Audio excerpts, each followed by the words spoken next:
Here we go. It is the MJ Morning Show at 6 o'clock exactly on a Friday morning.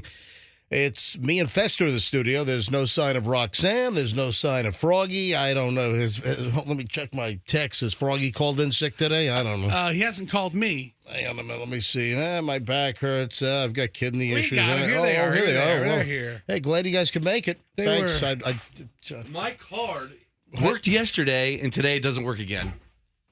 So I went to the guy yesterday. I'm in the back. You went to the guy. Do you know what the guy's name is? I don't care. I went to the back gate. I'm hitting it. It's going beep, beep, beep, beep, turning green, but then it goes red. And I'm looking, I'm shaking the door, and I'm cursing at it. You all right? No. Dude, it looks like you're going to have a heart attack over there. Pissed me off. I was here before your ass.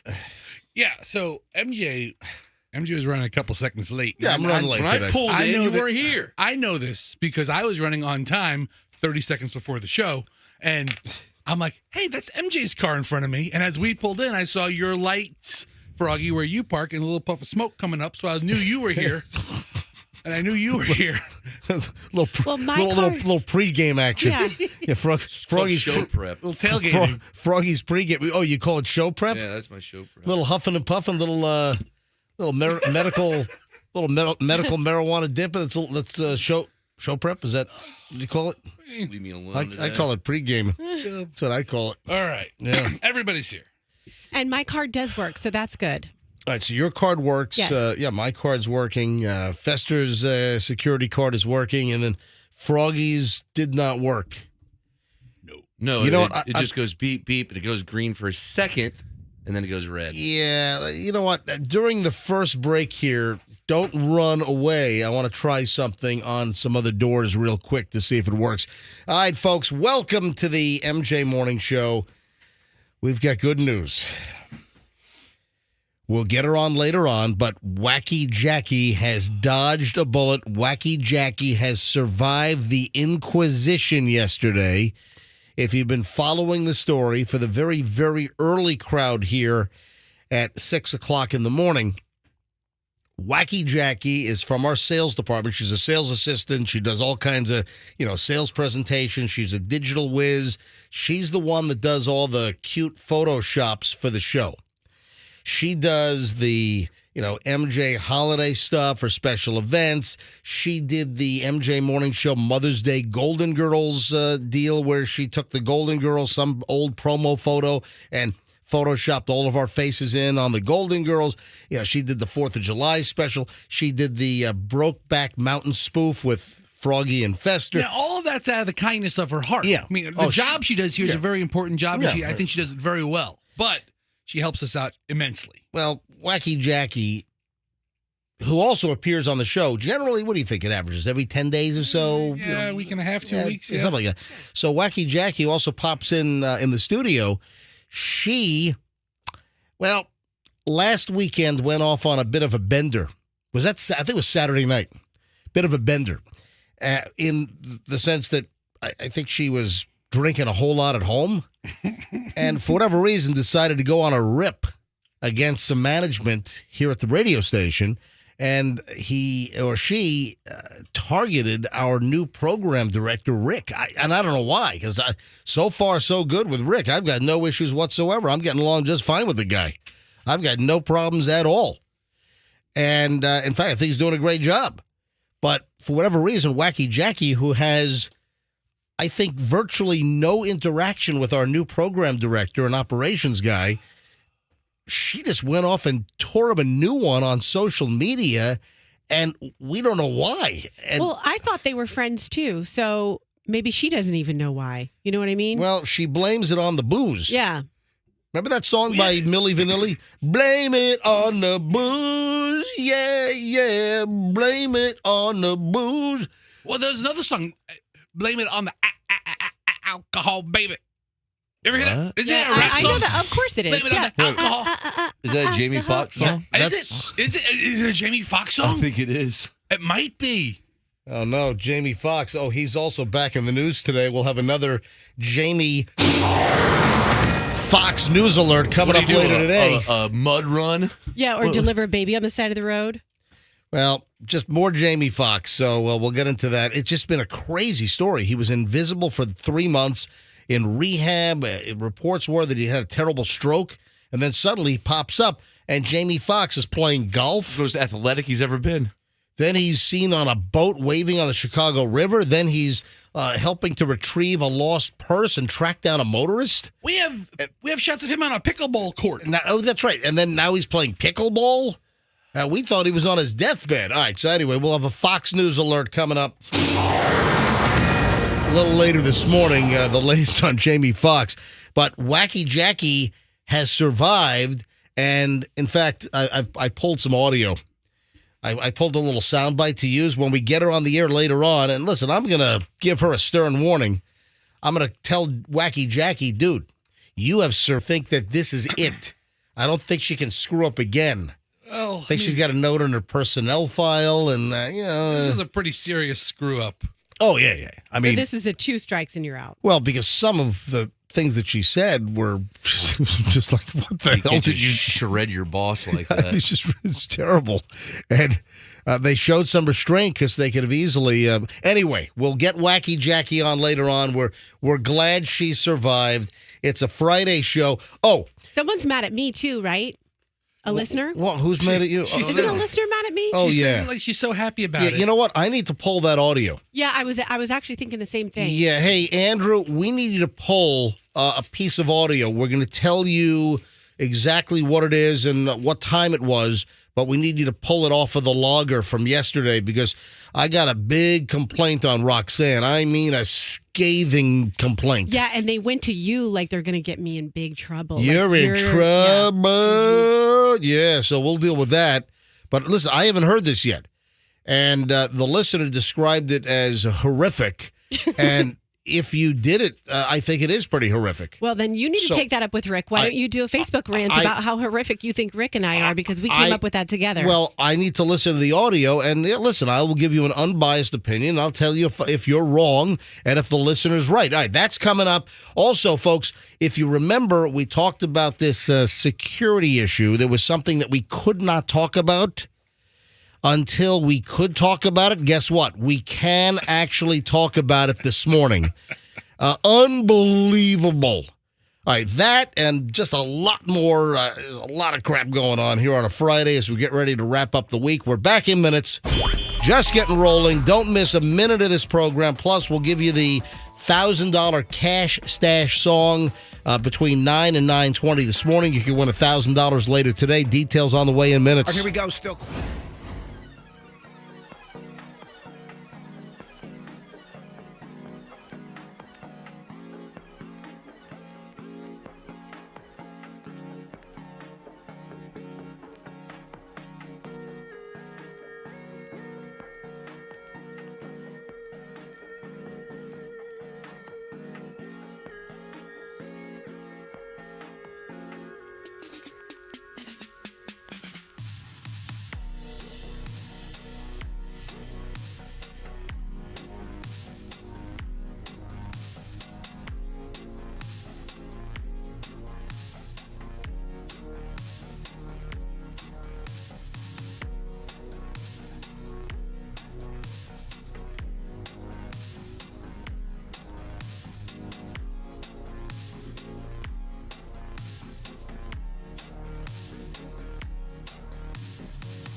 MJ Morning Show. MJ and the crew here, 6:20 here Friday morning. Weekend is straight ahead, folks. Hopefully you got some decent crap planned. So we're trying to get a handle on the horrific, terrible, awful story that broke yesterday morning. That was the fire at that Johns Pass, like an animal refuge, right? What's the name of the thing? It was the alligator. Yeah, what's the actual name of the Wildlife place? Center? Yeah, it's the Alligator and Wildlife Discovery Center. And the fire broke out yesterday morning around 3 a.m. at Johns Pass in Madeira Beach here in Pinellas. And it's a terrible story because the thing was loaded with a couple of hundred animals, mammals and reptiles. And I'm trying to get a handle because I've seen different reports on the number of animals that perish. Just a terrible. I mean, it put a pit in my stomach when I heard this. And did you see? Hey, Andrew, pull some audio if you could quickly while we're talking about this. See if you can grab a quick soundbite. One of the co-owners of the center was doing interviews yesterday and just torn up. And I can fully understand it, and I empathize, and just terrible. But I've seen different reports. Like this is Channel 8's story, and their headline on Channel 8 is around 30 animals killed in Johns Pass Village Wildlife Center fire, says the co-owner. And then, Fester, you saw something else? So Fox 13, their headline is dozens of animals, and they say it's almost 40 animals. Okay, and then on the caption to the photo they have, it says between 30 and 40. All right. So I don't think they have an exact count just yet. So the deal was that some of the reptiles survived, but like the mammals inside, did they have alligators inside or outside? See, I'm not. I know the area. I know the building over at Johns Pass. I don't know. I've never been to the Alligator and Wildlife Discovery Center, so it's been, like I said yesterday, it's been a while since I've been to Johns Pass. So it's in the strip mall or of like all the T-shirt shops, it looks like. Yeah. And all the other stores in Johns Pass. There was a time, though, in that whole, and I think they did some modifications on it, but I remember when I first got here to Tampa Bay, and I got here in early 94, and I started scuba diving fairly quickly out of Johns Pass, like I said, with a boat called the Kinda Sorta. It was just a scuba six-pack, 6 divers max. It was like a Sea Ray cruiser. And it was a nice boat, and it was Ed and Carolyn ran it, and I did hundreds of dives in the Gulf with them over the years from like 1994 to the early 2000s. And I just remember the Johns Pass, that whole setup with all of the kitschy kind of touristy shops. I remember that thing looked like an old like movie Western set, and it looked like if somebody dropped a cigarette, that place would go up like tinder. Yeah. You know what I'm talking It about? looks like the set from the Popeye movie. With Robin Williams, with all the boardwalks. I never saw that movie. What? You know But what? I amazing. heard that movie was horrific. Oh, no, it's amazing. I had a thing for Shelley Duvall for years. Oh, with those after. boots. Oh, man. Oh. What, so if you walk next to her down the street, you'd look like the number 10? Yeah. Yeah. Yeah, with her being just a little stick and you'd being the big wide zero? Like Bluto. Yes. So, all right. So, MJ, this place, Yeah. the Alligator and Wildlife Discovery Center, it's like a tourist attraction. Yeah. You walk through and you see little, plexiglass enclosures where there's, a turtle and there's a lizard and there's a snake. And it's a pretty cool, fun thing to do with kids for the day. There was an estimate that the damage was over $1 million. The loss of life between 30 and 40 animals. Just a terrible, terrible story. They say they're going to rebuild. I hope they do. But listening to the co-owner on some of the news broadcasts locally last night, I felt so bad. And listen, I'm an animal lover. I think we all love animals in here, and just a shame, just sitting ducks. I mean, I'm looking I through don't know if there are any photos. ducks in there, but I was going to say that's not really a nice way to put it. well, listen, I'm sorry. It's the analogy, Roxanne. Yeah. What else would you say? Okay. It wasn't the best analogy, but yeah. Hey, Andrew, did you find any of the audio? Do you have anything? All right, we'll get some of that in a minute. All right. So while Andrew's getting some audio, do you have some audio, Andrew? Yes, no? All right. How much time do you need? A little bit. He's looking. A little bit. He's looking. Andrew's giving me the frustrated. All right, We could have given him, 40 seconds before we got on the air. I Notice? know. I knew I was going to talk. Listen, Because I was asking him to find something else. He was right in the middle of doing something else. Yeah, okay. I had Andrew pull like 20 other things this morning. I got a lot of little sound bites I got to play, but did they have a pig in there? Yeah, it looks like they have a potbelly pig. Fun things. So the deal with the animal, Pigs are really sweet. This alligator and animal wildlife center, the Discovery Center, a lot of it, from what I understand, people that had pets or exotic type pets that couldn't take care of them any longer, they would just kind of dump them off. And this facility was giving these animals, these reptiles, these are like creatures that people had as pets and then didn't want them anymore. Like a sanctuary, yeah. And they there monkeys? They would drop them off, and a lot of the animals came from, that type of condition. Aww, it's horrible. Yeah, so I feel bad about the whole thing. And Andrew, let me know when you have some audio. He says a couple of minutes. Hey, while we're waiting for the audio, if you haven't seen, I didn't give this like full shrift yesterday. I gave this a short shrift yesterday. Is that a way to put it? Shrift? Yeah. Hey, look up shrift, SHRIFT, because I educated the crew some months ago about disgruntled versus gruntled, because we all know the term disgruntled. Like Fester is a disgruntled employee. Fester is just a disgruntled human being. I think I've been out disgruntled by other employees over the last week around. Okay, I think you're right. But what people don't realize is that disgruntled is the opposite of gruntled, and gruntled is actually a word. And it's a word that happened yesterday because it was National Be Gruntled at Work Day. All right. I got a complaint about that as well. Well, hold on. Let me finish what I'm talking about here. So gruntled is you're happy. Gruntled is when you're everything's going great. You're gruntled, and it just sounds like an angry word. Think of a I don't happy think you're grunting. But the word disgruntled, that's when you are angry. But the opposite of disgruntled is gruntled. Now, when you don't do something to its full extent, you'll hear the term, oh, yeah, he gave it short shrift.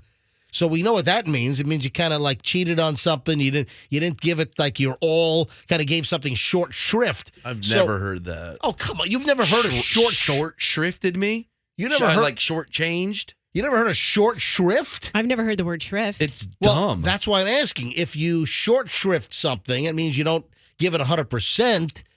Or you were kind of lax. So if you short shrift something, we know what that means. But what happens what is shrift? Shrift is a confession, especially made to a priest.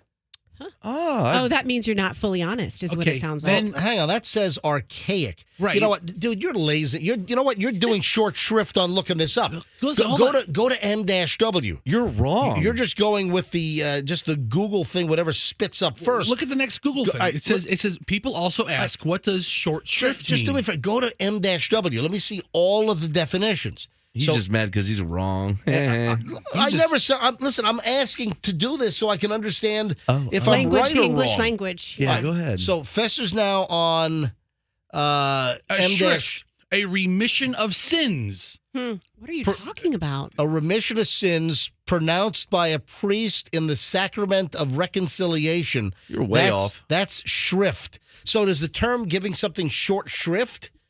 Means you're not fully transparent about it. All right, So back to the other article. Go back to what does short shrift mean? What does it mean? Here, first question under the Google. People also ask, what does short shrift mean? Go ahead. There it is. To deal with or get rid of something quickly.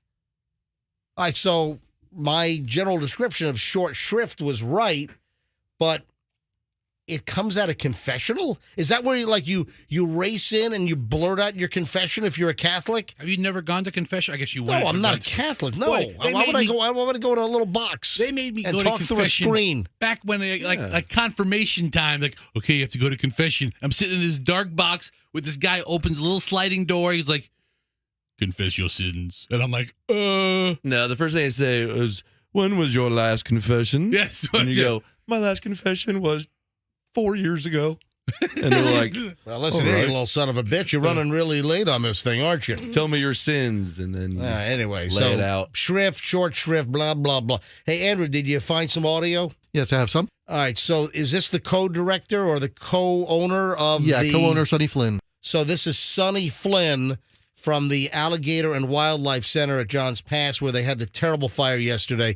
Let me hear Sonny. Go. I am the first one in every morning. I call myself Dr. Doolittle. What has perished are our mammals,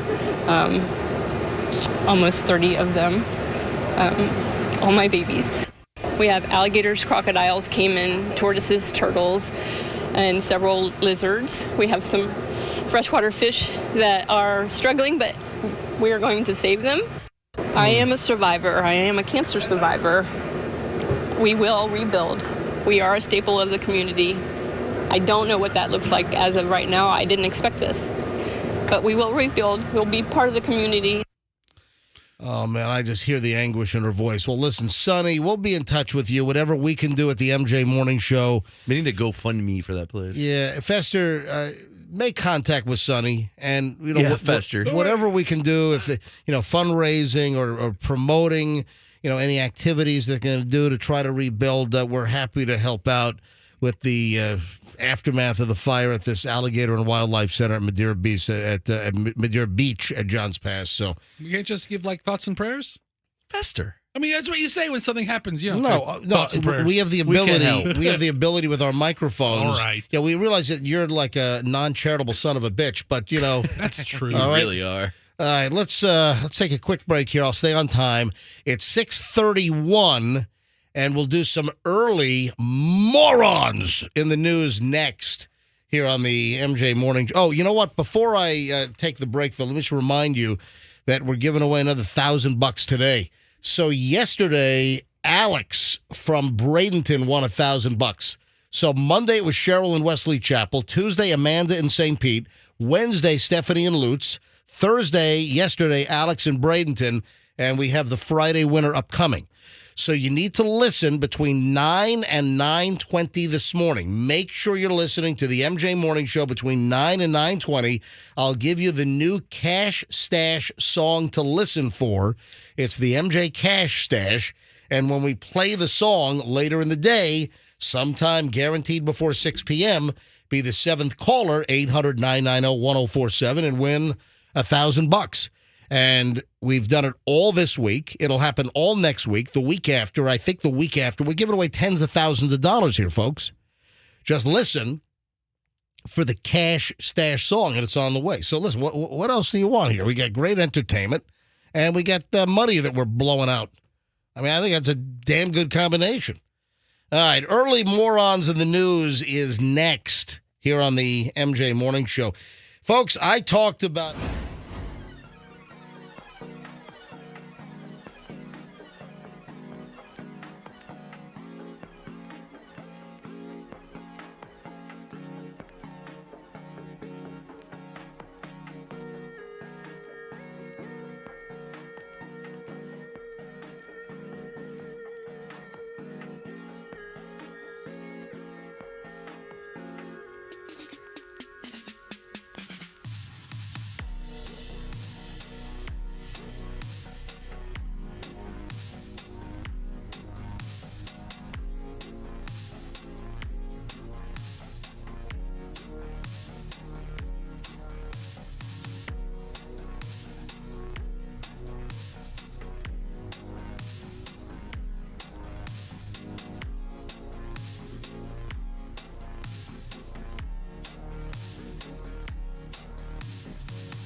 right, here we go. It is the MJ Morning Show. MJ and the crew, Roxanne and Froggy and Fester, me, MJ. Andrew in the producer's booth, all isolated up good in there. All right, 6:42. Let's do some early morons in the news. Oh, also, hold on a minute. What? Somebody just brought something up. What was it? Somebody just brought. What was it? Really? Yeah. As we were in the last segment? Yeah. Somebody brought. I wanted to. Talking to yourself again? No.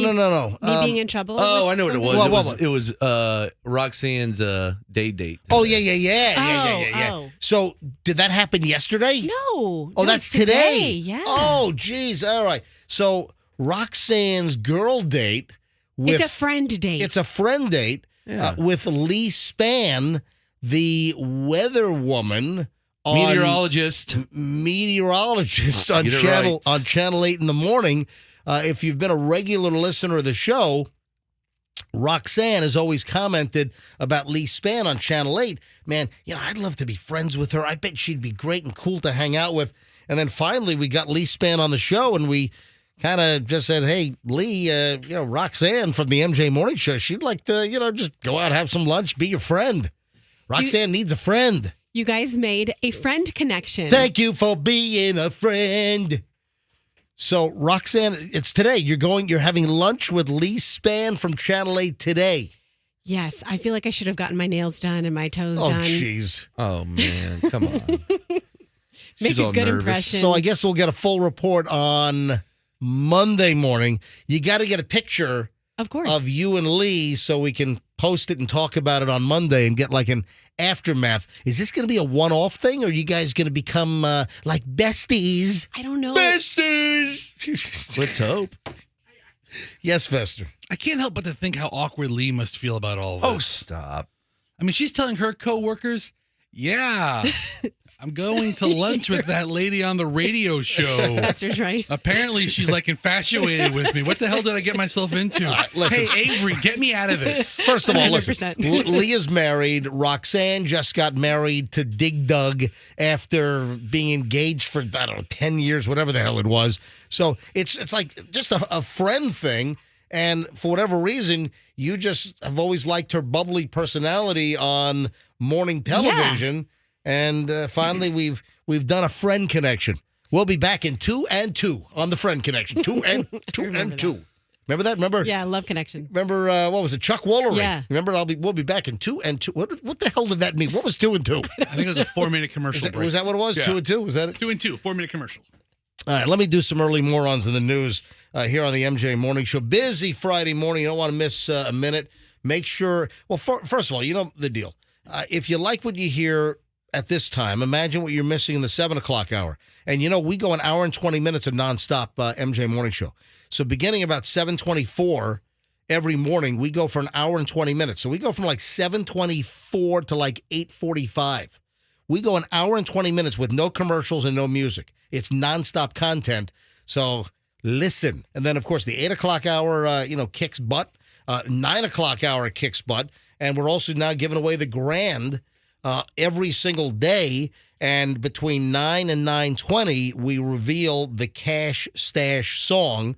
So you want to make sure you're listening between 9 and 9:20. We'll give you a song title. Wait for that song to play during the day. Then you call up. Be caller 7, win $1,000.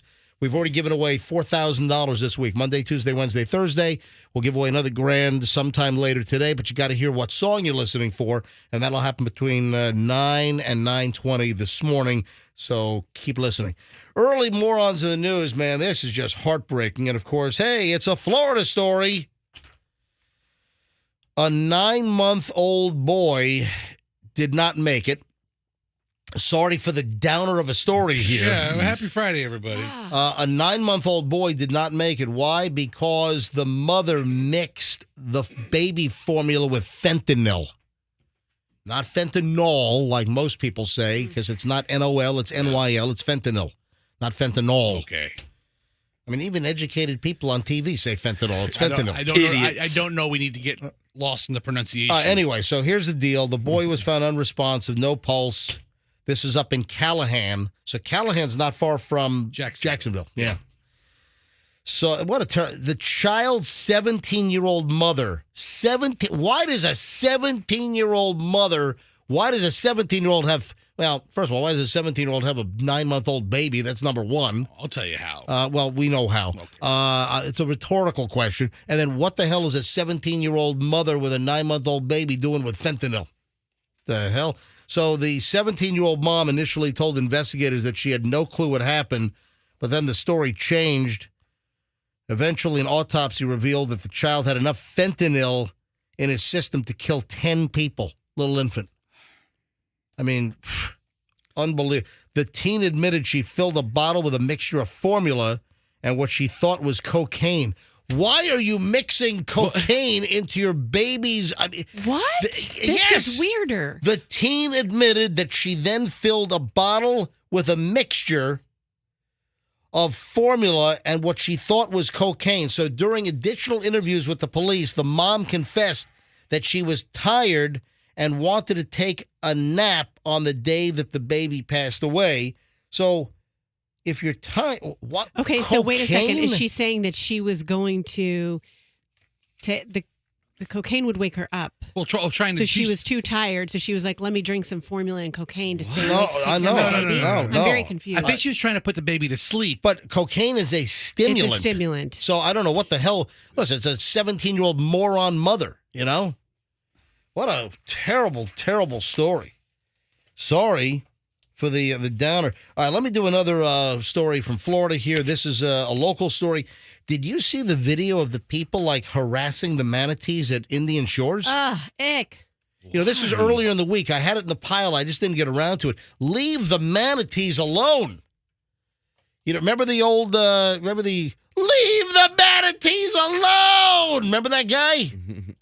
Chris Crocker? Oh, yeah, Chris Crocker. I've got the audio bite right here. Leave Brittany alone! Say, leave the manatees alone. Remember that guy? Leave Brittany alone! And Froggy, your family beach home, your summer beach, you guys are right at Indian Shores, right? Yeah, right there. Do you guys ever walk out to the beach and see like the cluster of, and listen, I'm not an expert on Indian Shores, but do the manatees hang there for an extended period of time, or were the manatees just there? Actually, I never really see them, but last time we went a few weeks ago, we actually saw one out there, and I was surprised. I never see them really in that area. Right. Well, there is footage of people touching the manatees at Indian Shores. Don't touch the freaking manatees. Leave the manatees alone. That's called a molestation of a fish, by the way. Is that the actual like Florida wildlife terminology there? Sometimes you can't handle certain fish, like you can't handle the fish. a Goliath grouper, or you can't bring those up into your boat, or you will be big trouble. Yeah, well, listen, I've seen. When I saw the big Goliath groupers out in the Gulf, 12, 14, 18 miles off, a lot of times you'd see them in like kind of like boat wrecks down at, I don't know. Yeah, structure. 50, they look do. for structure. Yeah. So I remember back when I used to see the Goliath grouper out in the Gulf, they were called Jewfish. But remember? Right. No, seriously, they were called Jewfish. Not anymore. And I guess for politically correct, I mean, what's the I don't know what. So they changed the name from Jewfish to Goliath grouper. But listen, don't touch the manatees.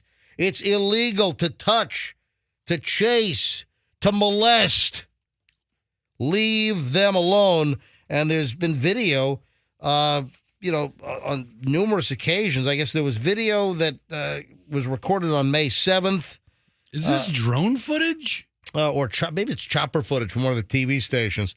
But I know that some of the footage that we've been seeing is from May, but I guess it's still happening. So don't touch the manatee wherever you are. Leave the manatees alone. All right, early morons in the news on the MJ Morning Show here on Q105. Hey, I got to see if I can call this listener. I believe it's a listener was at the airport. A listener of ours at the airport. Now, this wasn't Tampa. This was Jacksonville. A listener of ours was behind somebody that had a gun in their bag at TSA. Oh, man. Somebody got popped for having a gun in their luggage, their carry-on at the airport. So I have the story. We're going to try to get them on the phone. You got to hear what happened. So that's absolutely crazy. So that's coming up on the MJ Morning Show. Oh, who sent me the check washing story? Me. Was that? No, you did not. You don't send me anything. You sent me nothing. Andrew did. Yeah, we got another one of those check washing stories. Well, you just don't mail checks anymore, folks. Don't mail check. I'll explain in a second. We got a loaded segment. We're back in minutes. MJ Morning Show here on Q105. And the Froggy video of him ripping out of the parking lot, which I mentioned quickly yesterday. And that's why I was saying short shrift earlier. I gave Froggy's video short shrift, so I don't want to do that. So we'll tell you about Froggy's parking lot video and Froggy's horrific driving, and we'll explain it next here on the MJ Morning Show. Hang on. If you're buying a diamond,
MJ Morning Show. It is Q105. Froggy, careful with the water. Dude, it's precariously perched. Stop. Don't play around. All right, Froggy's just walking in with 2 styrofoam cups of water, and he's going, like he's going to spill it all over the place. Yeah, it's all I need is just spilling water and all the equipment around here. I mean, this place is hanging on like a string anyway. We could go off the air. This whole console in here is so old, it's like doing crazy things like it's possessed. And I don't need you spilling crap in here. All right, MJ. Oh, speaking of Froggy, and I mentioned this toward the end of the show yesterday. This is great. Oh, yeah, real great. This is fantastic. So when was it? Was it early this week or was it late last week where I made a mention that I followed Froggy into the office? Was it early this week? It was Monday morning. Might have been Monday morning. And I made a comment on the show. I think it was the first thing I said at 6 o'clock. Earlier this week, and I was behind Froggy driving in, and he hit like every curb coming into the office complex. He's coming off of MLK, right under, is that the Gandhi there? No, what is that? What is the overpass right before we get to our turn in? That's Gandhi. That's Gandhi, right? Boulevard, yeah. Yeah. So, Froggy... You know how many seconds I saved by hitting those corners? Froggy driving in, going on MLK, going south, and turning into the Bay Point Office Park, formerly the Koger Executive Center. And Froggy makes a wide turn and nails his rear right tire into the curb coming into the office park. Then you made a right turn on Executive Center Drive North, which is what we're on. And then you made a right turn. Then you hit your tire again. Then I watch you make the first left turn into our parking lot and you hit the curb again. I'm like, what are you doing? Do you have any awareness of the rear of your truck, your pickup truck? So earlier this week on, I think it was Wednesday, I was leaving the office. I noticed that Froggy, who's down the parking lot a little bit, he was walking out also, getting in his truck. So I hid behind my car, which is up front. Froggy parks more in the back, and I'm waiting for him to exit, and I rolled video.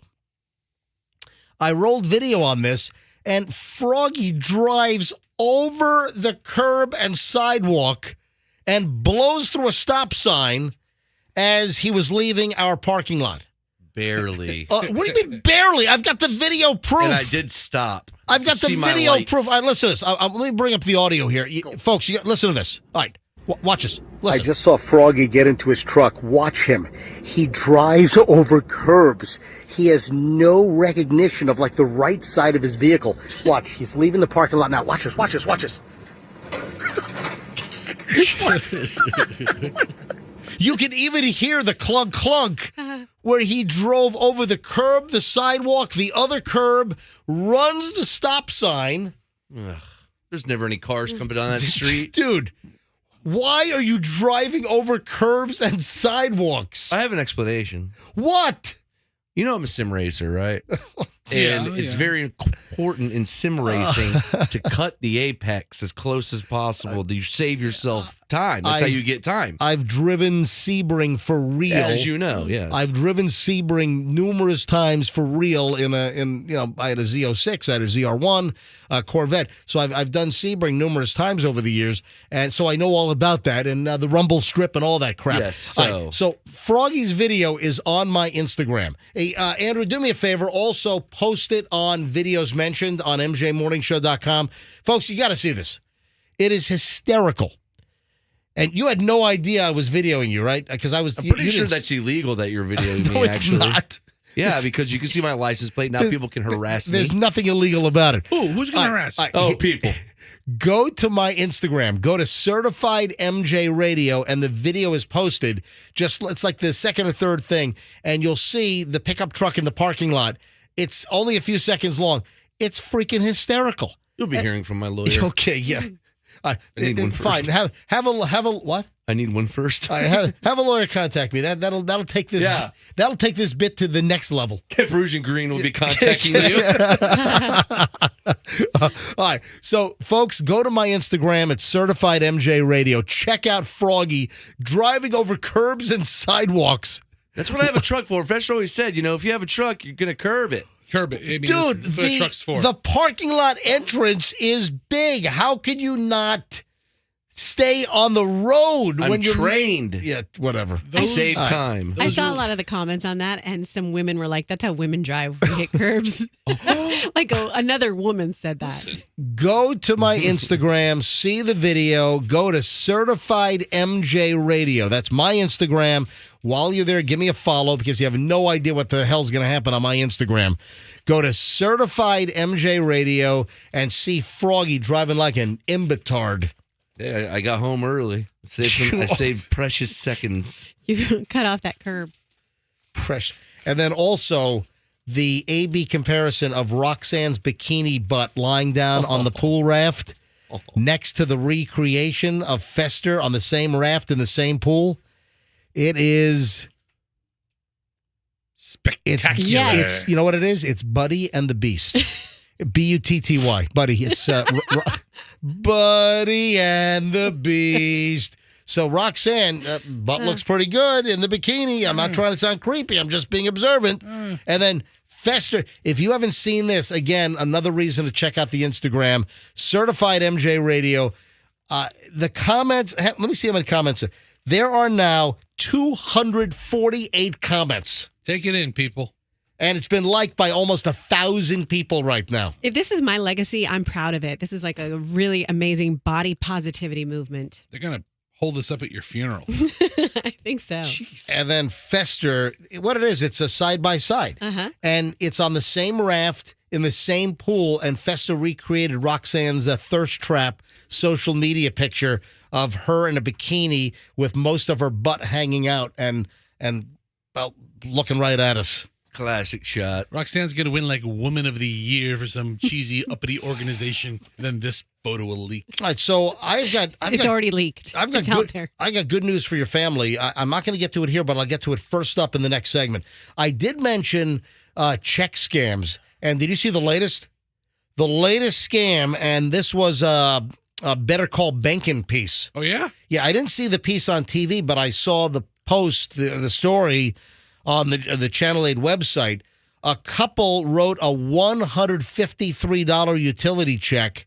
It was stolen, it was washed, it was altered, and the check was cashed for $4,523 off of a $153 check. Listen to this. The couple mailed a check to pay for the utility bill. The check was obviously stolen from the mail. It was altered and then cashed in Miami. The check was for $153.95. It was changed to $4,523. And it totally sucked all the money out of their checking account. So who would have taken the check? I mean, you drop it in the A thief. Okay, You have people that fish, they steal mail. We've talked about this, Fester.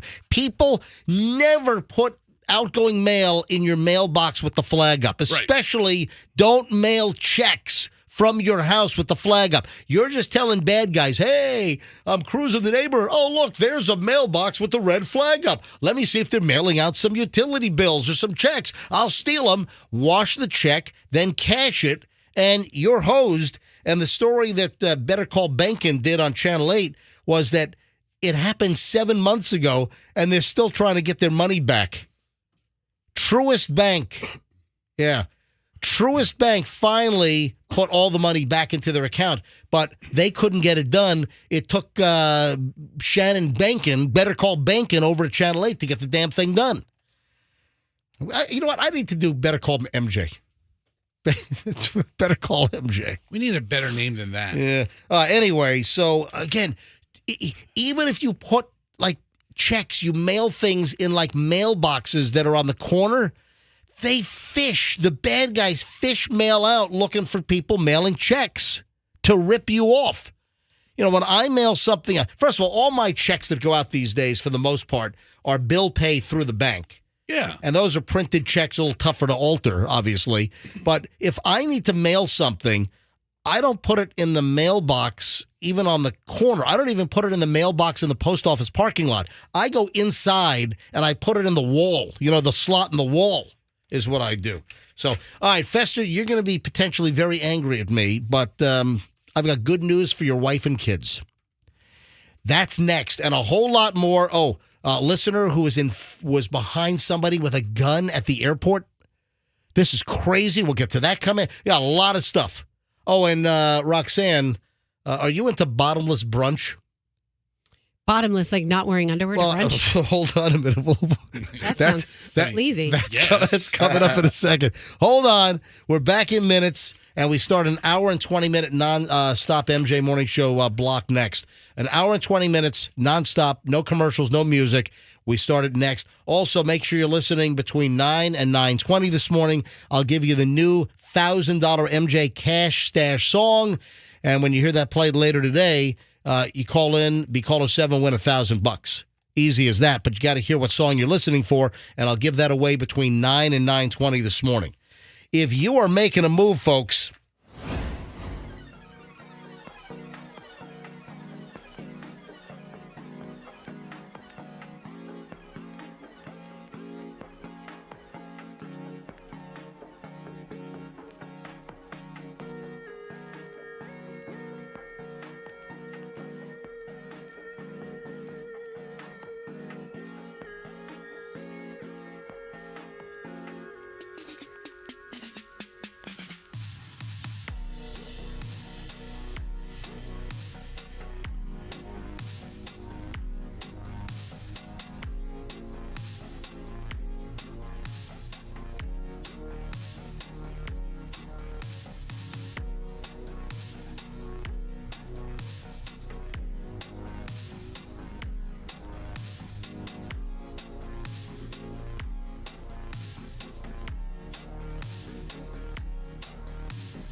5. We start an hour and 20 minutes of nonstop MJ morning show right now. So happy Friday to everybody.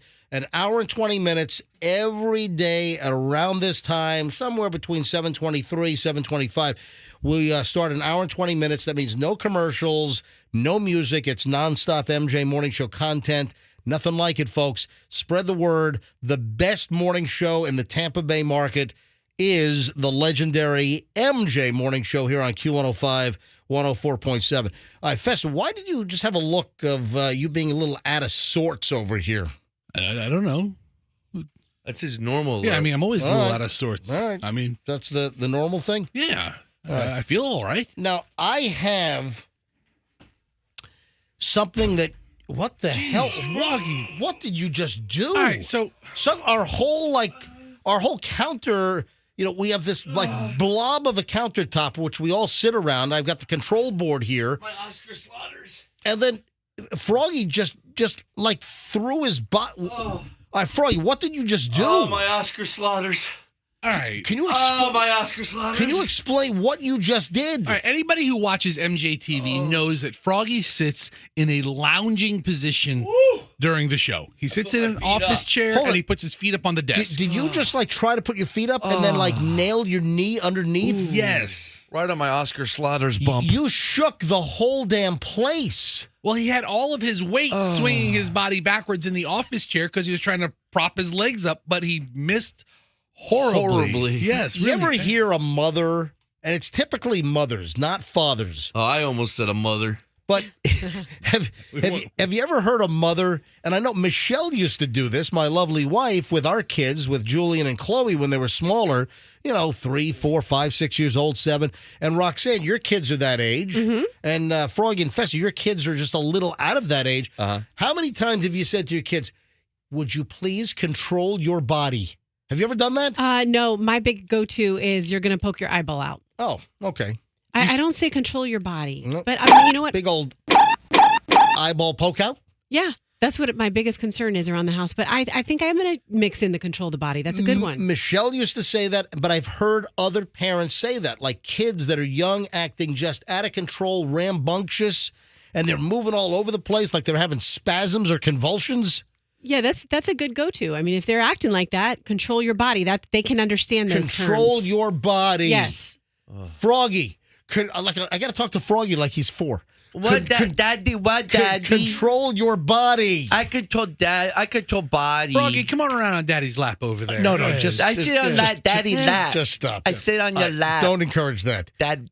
Fester, Yeah. you might not like this, but your wife and your kids will. It's what, 7:28. Is Allison up? Probably She not. should- well- I don't know. It's summertime. They're in summer hours. Yeah, Yeah, my kids are getting up much Yeah. later. Yeah, and you know what? Does this happen with your wives? They don't care if the kids stay up late because then they sleep in later, so it helps them. I'm But usually for me, the first one to go to bed.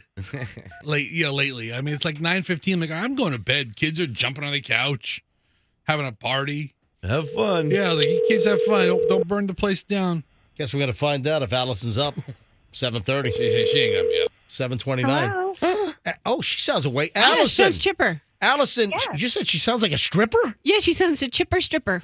I said sound- chipper. Oh, I thought you said she sounds like a stripper. I'm like, Wow. what's the matter with- Chipper. Oh, okay, I got it. Chipper. So, Good morning, honey. She's getting ready for a shift. Allison, you sound totally awake. I am awake. I've been awake for a little bit. All right, Allison, this is Fester's wife, ladies and gentlemen. I have some good news for you and the kids. Maybe not as much for Fester. Really? Listen to this. I got a message from Kim Morgan, an MJ Morning Show listener. Oh no. Oh, no. What? It just hit me what this is probably about. No. No. What you tell Kim Morgan to crawl back into whatever. Shut your mouth. Don't say anything mean. No. You tell Kim Morgan to crawl back into whatever hole she came out of because I don't want to hear what she has to say. That'd be mommy. All right. Whoa, okay, that's not where I was going. All right. Hold. All right, what does Kim Morgan have to say? I got a direct message on Instagram. And folks, listen, you can contact me, MJ, whenever. I am so freaking accessible. You can email me. My private personal email, the only one who goes through it is me. MJ at mjmorningshow.com. So if you have any comments, questions, you got some hot tips, gossip, need to get a hold of me, MJ at mjmorningshow.com. And I also read my direct messages on Instagram at Certified MJ Radio. So Kim Morgan writes me, hey, I heard that it was maybe Fester and his family were possibly looking for a hypoallergenic dog, and I have an elder friend that has a 7-month-old standard poodle, Ginger. It's potty trained, lives in a mobile home park, and can't handle the dog because it's bigger than what he thought, and is only asking $500 for this hypoallergenic standard poodle. $500. Listen, that sounds like a bargain. Yeah. 7-month-old dog. If you're interested, please get back with me. My name is Kim Morgan. So, what do you mean? Kim Morgan for the dogs. Kim Morgan and Morgan for the dog, right? All right. So, Allison, thoughts? I am excited. I would love to talk with her. No, you wouldn't. Oh, jeez. Yes, I would. You want to take in a dog that's big already? Yeah, I'm not gonna pay $500 for a secondhand dog. it's It's still the a- size of a trailer horse. Dude, it's still a puppy. It's 7 months old. Still a puppy. Totally trainable. It's a little bit bigger than I was wanting to go, honestly. I was wanting like the size below that, but I would love to talk with her. So a standard poodle, according to the Google, is only like a 2-foot dog. It's not like a giant poodle. Oh, okay. Then I'm very interested. Yeah, it's a standard poodle. It's not a mongoloid poodle. I thought it was bigger. Tell her to send Gotcha. pictures of It's it. not- By the way, when's the last time the mongoloid poodle won at Madison Square Garden? Yes. Coming up next is a very special bitch, the mongoloid poodle bitch. They run in circles constantly. Yes. So, Allison, I'm going to give you the information because if I give it to Fester, that's just going to be lost. Listen, I'm not Yes, gonna. I would appreciate it. The dog's name is Ginger. I had a dog named Well, we Ginger as a can kid. change the name. That's not. No, you can't change the name, Allison. Yeah, 7 months? Yeah, at 7 months, you can't change the name. Oh, okay. I mean, Yeah. Is it like it's ingrained into listen, the commands? Ginger is a nice name. That was my childhood dog's name, man. I mean, okay. Are you serious? Yeah, Ginger. I had a dachshund for like 18 years named Ginger. Wow. Ginger is a fine name and mildly offensive to redheads. But, I mean, MJ, I'm not going to drop 5 bones on his dog. Why not? Why not? Do it. Well, Will? Well, yeah, your See, wife there you will. go. she'll drop 5 of my bones on his dog. I love causing a domestic dispute Oh, between I know Allison you and do. Yeah. Fester. Fester, when we got Lizzie, it's like a whole new household. I The don't- boys love her. You could probably. I'm going to get a whole new household after the divorce, okay? I mean, I don't need a dog. And that's what this dog is going to cause. I don't want a dog. No. Your Imagine all the kids, poops in the house. your kids and wife. It's potty trained, I think. You could call her Ginny. You could call her Gin. Call her Gingy. So Gin you don't and- like ginger? You gin can, and juice? Yeah. You Yep. can call it redheaded stepchild. I mean, that's Sheeran. about what it is. I mean, Ed Sheeran. Call him Clay Aiken. What was the first one you said? Ed Sheeran. Oh, you did. You Ed did say. Sheeran, Clay you, Aiken. you did say. Ed Sheeran. I'm sure Ginger's a fine dog. I don't think we're interested. No, don't say that. You can text me all the information, MJ. All right, That's just going to be the one walking it, taking yeah. it out. I'm going to send you the information. And listen, they're asking $500. You could probably negotiate it down a little Chop bit. them down. I'm gonna say, listen, let's take a 0 off the back end. Let me introduce you to my friend President Grant. Here's a 50. All right, listen, Allison, do you picture Hudson walking Ginger? Absolutely, I do. I think both kids would be super excited. I want to hear what Froggy said a few minutes ago about getting a dog and it changed your whole house. Tell the story. Well, we had our other dog Poppy is 4 years old and she's a very energetic dog and she was sort of lonely. And when we brought Lizzie into the house, a little French bulldog. And remember, the French bulldog was received by Froggy, Kim, and the kids live on the air. Yeah. The breeder of the French bulldog, like $4,000, Same dog that Lady Gaga's dog walker got shot over. Anyway, it was very exciting. Yeah, watch out, Kim. And it's brought a whole new positive energy to your house. My dog is different. The older dog is different. The boys love her. They sleep with her, and all right, so it's very fun. What's the slobber factor with the? She doesn't slobber. Really? She doesn't fart. She doesn't burp. She tinkles a little still in the house. Does she snore? She's just coming around and finally getting potty trained. She doesn't snore. It's weird. So Allison, I'm going to send you Kim Morgan's information. And Kim, Kim, are you listening? Kim, if you're listening, I don't have your number because we haven't gotten that far. But I'm gonna send her a message back on Instagram. But Kim Morgan, if you are listening, call us right now, 800-990-1047. So, Kim, if you are listening, 800-990-1047. Call us right now. Look at Fester. I want a dog like I want a hole in the head. Doing all funja face over here.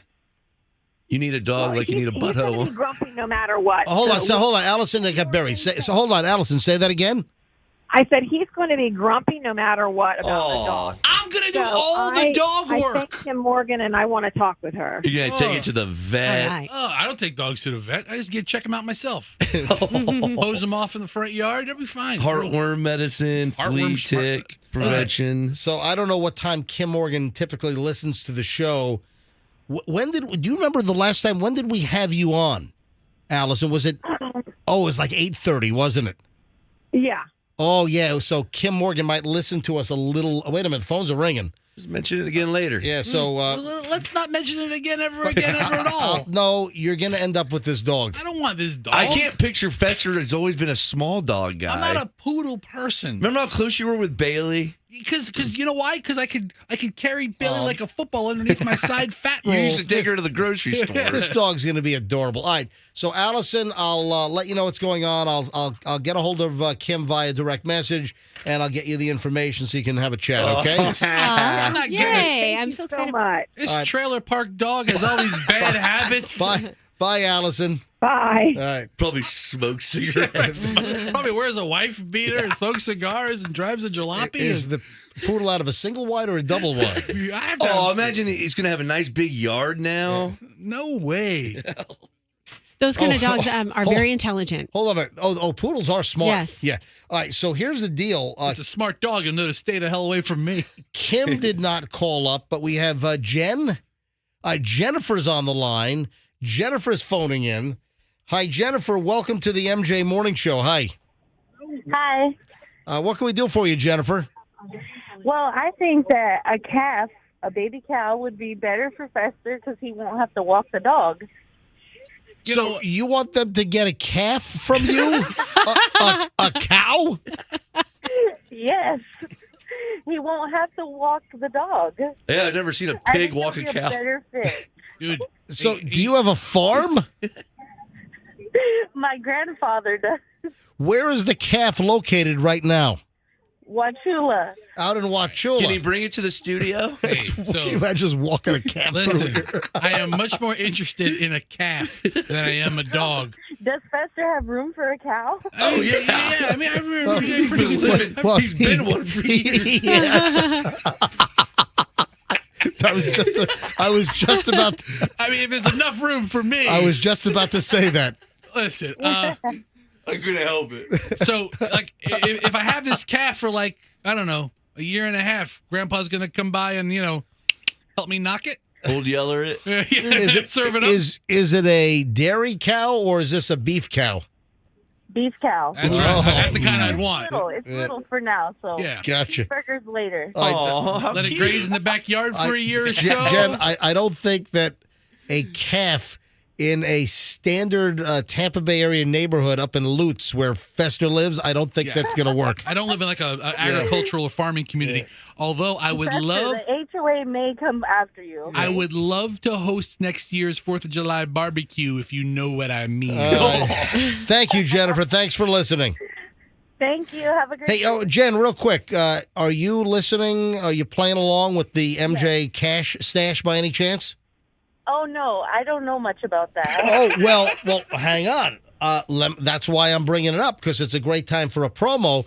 So, Jennifer, it sounds like you listen to us from time to time. Is that correct? Yes, correct. All right. So the Cash Stash, we just started it on Monday. We're giving away $1,000 cash a day guaranteed to a Q105 listener. This is a local-only contest, and you listen to us between 9 and 9:20 every morning. Between 9 and 9:20, I'm going to give out the Cash Stash song of the day. Then you listen to Q105, and when you hear the song played, guaranteed before 6 p.m. during the workday, could play at 11:30, could play at 1, could play at 4, whatever. When you hear the song played, you call up, be caller 7, and you win $1,000. It's that easy. So that's the Cash Stash. Well, thank you. I need to play that because my birthday's Monday and I'm broke. Ooh, how old are you going to be on Monday? 26. Excellent. Look at that. Happy birthday. Another 25 to 54 right there, baby. All right, listen, call me later about the cow. I'm interested. right. I'm into it. Thank you. Have a great one, Jen. Thank you. Have a great day. All right, bye-bye. Dude, how cool would it be to have a little calf? Yeah, the system. Yeah, that would be awesome. My friend Chris just got a potbelly pig. Yep. And he says it's like a my dog friend. and a cat all wrapped into one. It poops in a litter box. It's Anyway, awesome. so Monday, Cheryl won $1,000 from Wesley Chapel. Tuesday, Amanda won from St. Pete. Wednesday, Stephanie in Lutz, maybe Fester's neighbor, won $1,000. Yesterday, Alex in Bradenton won $1,000. So we've got the Friday $1,000 to still give away. Listen at 9, between 9 and 9:20. We'll give you the new song. It'll play today. Be the 7th caller, win $1,000. Be the next name on the list. Then we do it next week. Then we do it the week after and the week after. We're giving away tens of thousands of dollars here, and it's a local-only contest. It's only Q105 listeners. It's not a national contest. Spread the word. You know, work in tandem. Work with friends and coworkers and split the money if you win it. But spread the word. We're giving away $1,000 every single day here on Q105. All right, 7:42 at the MJ Morning Show. I gotta look at my rundown because, man, we are so jammed today that I gotta slot things like I'm an air traffic controller putting planes into JFK. You know? Yeah, So- someone's mad at me. I know that's Yeah, on the, you know what? on the docket. You know what? This is you know what? I'm glad you brought that up. This is because I just promoted the contest. Yeah, that's what I was thinking of that. And, you know, this is a good time to bring this up. There is a listener that DM'd me again on Instagram. And DM'd Fester. Oh, Fester got the DM as well? They Yes. sent me a text directly, and Which- I was like, oh. I find that quite odd. It's like you're trying to get me in trouble, so you go to Fester. Oh, I don't find it odd at all. Yeah. Fester and MJ. You didn't go to Froggy and Andrew. Why? Because they have my back. That's right. All right, let me read the complaint that I got.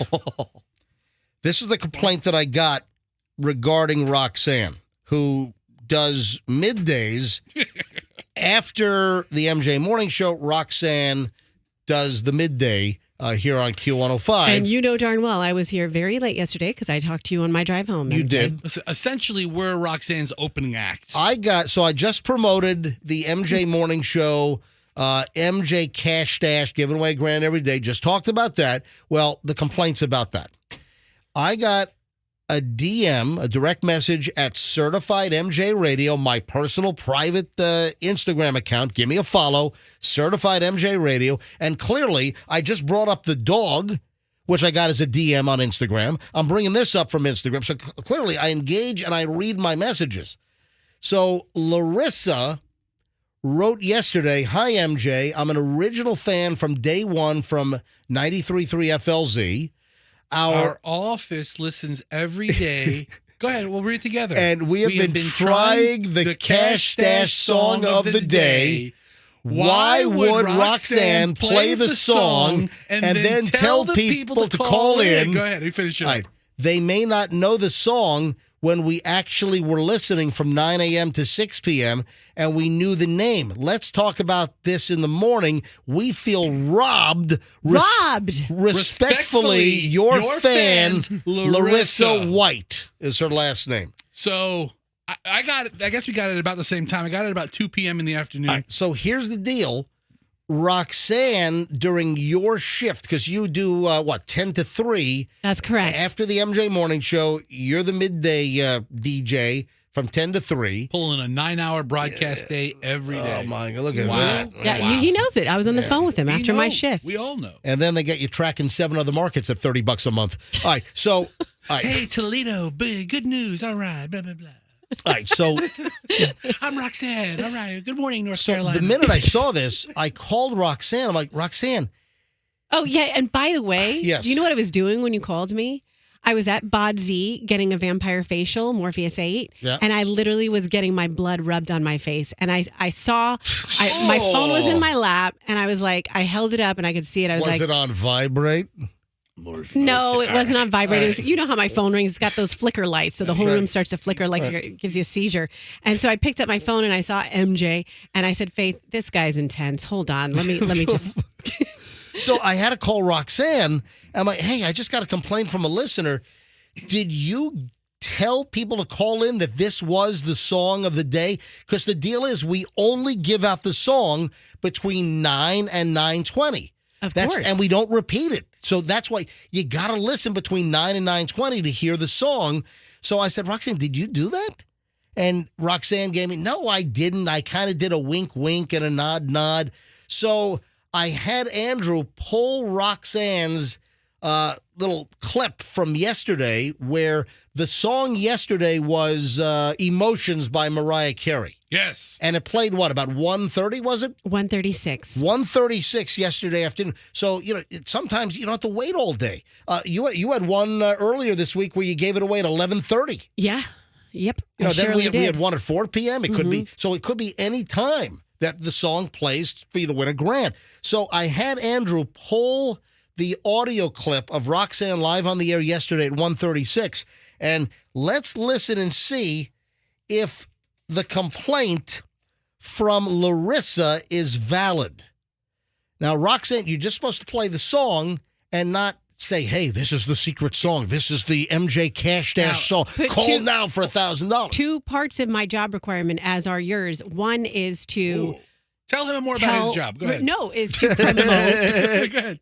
promote the contest at various times Right. Yes. during my shift. During the shift, we promote our contests and promotions. And That's folks, coming up in 1 minute, the Wacky Jackie situation. Dun, dun, dun. I have a sound for that, Yeah, Fester. I don't need you doing. Yeah. I have a sound effect. Your finger wasn't by the sound. I saw where your finger was. Okay. Oh, that didn't sound right. All right. Here is Roxanne's audio clip. Let's listen and see if Larissa has a valid point. I hope you're listening for the Cash Stash song of the day. What could it be? When you hear it, call me. 7th caller wins $1,000. 1-800-990-1047. Mariah Carey on Q105. Okay, why don't you go ahead and play? That was a great break. Why don't you go ahead and play a break that wasn't the Cash Stash song where I promoted the contest? That's what I want to hear. And I submitted that. Andrew has that waiting and available. Oh, so we have another one? We have A comparison. we have a comparison. Yes. So this was not the song, and this is what you did This when is it was how I not. did it when it was not the song. So you're just Like an telling hour people earlier? to listen for the Cash Dash song. Right. All right, let's listen to this one. Did you hear it? I hope you were listening in the 9 o'clock hour when MJ told us the song of the day, so you can dip into his cash stash and win $1,000. When you hear the song, be the 7th caller, 1-800-990-1047, and you will win that money. Elton John on Q105. Hold me closer, tiny dancer. It's almost verbatim what I said. Okay. For the Mariah Carey song and that song. Now, here's the thing. Yeah. A couple angles you could have done with this. I could have talked into this song and said absolutely nothing related to the cash contest. And there would be just as many irritated people like Larissa was who had said, does she not know that she's playing the Cash Dash song right now? Was she not listening? What if she doesn't realize that's the song? So you could have gone that way. I don't know about that. Here's how I truly believe. If you heard the song and knew it was Mariah Carey, you knew what I was doing. You knew to call in and you knew what I was doing. Larissa was preconditioned. Yes, but if you didn't know this song, you wouldn't have picked up on it. Did you say, folks, this is the Cash Dash song? Call now. No. Caller 7. Okay, you didn't do that. Right. But there was a little bit of a leading kind of There was I sounded a little leady you're leading, in the other one too. leading the witness. So what? And that was on made it purpose. fun. Listen, Yeah, she yeah. gave the phone number out both times. Or people calling in the middle of Tiny All right. Dancer, like, It's- hey, is this a song? All right, it's not as bad as Larissa made it out to be. And what I would Larissa. say to Larissa is I completely respect you. Oh, I thought you were going to say screw you. Yeah, Well, right? no, this is Forget well, that. I'm gonna get to that. But no, I think Larissa is probably one of those people when she was in school and she had an A in the class, and at the end of the semester, the teacher's like, "Listen, for those of you who want to improve your grade, go from a B to an A or a C to a B. I'm gonna give you an extra credit assignment." And Larissa's mad because she already had an A. She didn't need the extra credit, and I respect that. But I do find it a little sus that she went to Fester and MJ about it, DM'd them, didn't come to me, or didn't go to our quality control people like Froggy and Andrew. That's right. Well, she didn't want to go to the person she perceived as the fink. Does anyone use the word fink anymore? I do. So I do. rarely that I don't even know what it Usually following the word rat. preceded by rat. All right, so Rat, bastard, fink, all right. Brian, a lot of things. All right, yeah. so Larissa, it's not as bad as I thought. Was there a slight lead, and was there a little bit of a sort of a smarminess in her voice? A little leading, but that's okay. I thought it was fun. Yeah. Anyway, so Larissa, not as bad as I thought. Roxanne, just knock it off. Just Knock it off. She's performing I think she's doing a fine job. I didn't hear any of the audio. Right. She didn't say ding ding ding. This is it. We all heard it at 9:30. I have a sound effect for that, by the way. You have sound effects for everything. I do. All right, listen up, folks. We'll give away another 1,000 today, and I'll give you the new song title to listen for between 9 and 9:20 this morning, right here on the MJ Morning Show. We have an update on Wacky Jackie. Also coming up, a listener that was behind a guy at TSA that had a gun in his carry-on luggage. You've got to hear this, man. This is crazy. What happens? Well, a listener of ours was behind someone that had a gun at the airport. And the aftermath, wait till you hear that. Man, I'm looking at my pile of stuff. Oh, bottomless brunch is coming up in a minute. And, well, that's going to lead into something else, which is a little cringeworthy. Hold on. We'll get into that in just a second. First, though, not going to take a long time here. Wacky Jackie has not been fired. Now, if you don't know the Wacky Jackie story, Wacky Jackie is in our sales department. She's a sales assistant. She supports the sales folks, putting proposals together for clients. She does amazing digital presentations and graphics to support sales. Well, Wacky Jackie she's a little wacky. You've heard her on the show in the past.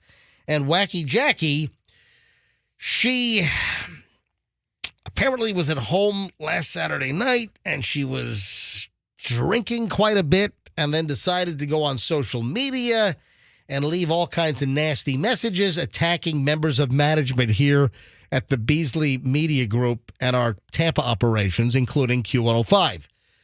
And just like ripped into our new program and operations manager. I don't know why. I mean, some crazy stuff, which I guess the drinking could explain, that she was ripping into Rick, and he's ruining the station. He's playing all these songs, and then she lists these songs, and we don't play any of the songs that she's complaining about. It's one thing to lodge a complaint in the completely wrong way, but at least be accurate about it. All right, we love Jackie. Jackie does incredible work for us. She does all the fun little Photoshops where she takes our pictures, turns us into the Golden Girls of the 4th of July. Again, follow my Instagram, Certified MJ Radio, because I post all of the cute little Photoshops that she does for the show. Now, she has gotten a reprieve. The hangman did not cometh yesterday.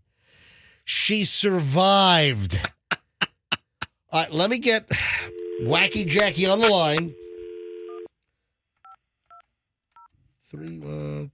All right, calling Wacky Jackie on her cell phone. She is not going to the unemployment line. Hello. Wacky Jackie! I gotta turn the radio down. I'm just on my way in there, and I'm like, oh, okay, we're gonna do this now. Fine. Wacky Jackie, guess what? I've got your new theme song. Yay! All right, so listen, let's just talk about what happened here. We got to do this quickly because I got a lot of crap to squeeze in on a Friday. So you're called into management, and what happened yesterday? Oh, well, they said, the GM said, well, do you know what you wrote? And I said, no, not really. And he said, well, I do. And I said, okay. And I said, I'm really sorry. I didn't mean to do it. I was highly intoxicated. That's awesome. Highly intoxicated. Can I ask, what were you drinking? Just beer. Just a lot. A lot. What kind of beer were you drinking? I think it was Lagunitas that night, which is, 6.5? Oh, my God. ABV. It's a little higher than... All right, so when you know... I might have had 8 or 9 of those. You had 8 or 9 of... I just want to point out at 6.5%. When you can rattle off what boutique beer you have and the alcohol content, you may have an issue. I worked at a beer distributor in Tucson. I was a graphic designer in their sign shop. I made all the signage. Hold on. You worked at a beer distributor before you came here? Yeah, for 3 years. So when I call you, area code 520, that's Tucson? Yes. Okay. Yeah. All right. Okay. So maybe you're okay. So you work for a beer company. All right, so Wacky Jackie, have you been given like a final warning? I mean, is this like your last yellow card before you get the red card? I've been there a year now. I've not been in trouble before. I don't generally get in trouble, despite my wackiness. So, I was told don't do that again. Do you remember what you wrote? I heard. Now, I'm told that someone is going to share the text with me because they were screenshot, and management got a hold of your crazy texts. So someone's supposed to share them with me, but you told me that you were so liquored up that you... I don't know what I wrote. And I think I fell asleep on the couch, and then I woke up and I was like, oh, crap, I need to... All right. Yeah. So then you deleted them, but they were already screenshotted before you deleted them. Well, that's fine, yeah, sure. All right, here's why that's... Do we have any idea who ratted you out, who turned you in? I don't know, and I don't really care. All right, it's relevant. I do my own thing. I'm not trying to hurt anybody. Again, I made a mistake, and I'm not going to do it again. So I almost believe you when you say it. I think it's so funny that you think this is so funny. It's I'm sorry, drinking a whole ton of alcohol on a Saturday night and then ripping into management. It's somewhat funny. I'm sorry. MJ, two things. I don't know why. I've been frustrated. I'm frustrated. Okay. And, all right, but listen, everything is okay now, and you apologized, and you're not going to do it again, right? Correct. Ladies and gentlemen, the Tampa operation and Q105. So, now, Jackie, while you continue to claim you don't know what you wrote, which I have problems believing, but I'll believe you. Okay. Somebody told me what you wrote, and I just want to say it was horrific. It was. I don't. Horrific. Can you paraphrase? I heard. No, you're Fester, why are you going to make hold it on. worse? Jackie, do you not want to? I'm in the Publix parking lot because I'm going to go in and get candy. Now you're not getting candy. All right, Okay. all right, so hold on. Apologize. All right, so Wacky Jackie, do you not want Fester to say what he heard? No, I would prefer to just let this particular dog lie. Okay, you know what? Let's let it lie. Let's let it lie. All right, listen, Wacky Jackie, come see us when you get in, okay? Okay. Come on into the studio live. Party on. I'll be there in just a little bit. Wacky Jackie, come on down!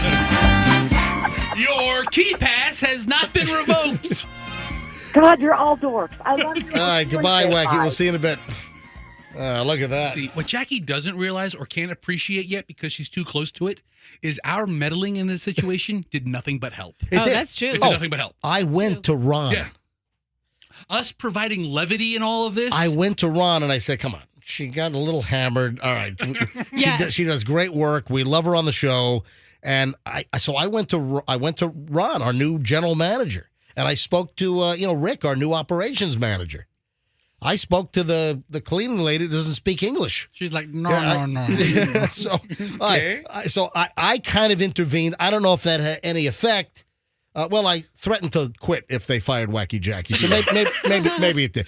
All right. So moving along here. Hey, listen, MJ. I'm sorry. You're interrupting me. All right. My timing isn't great. All right, Fester might have something important. What? No, I might not. I don't know. Listen, we drive to work about the same time. Yeah.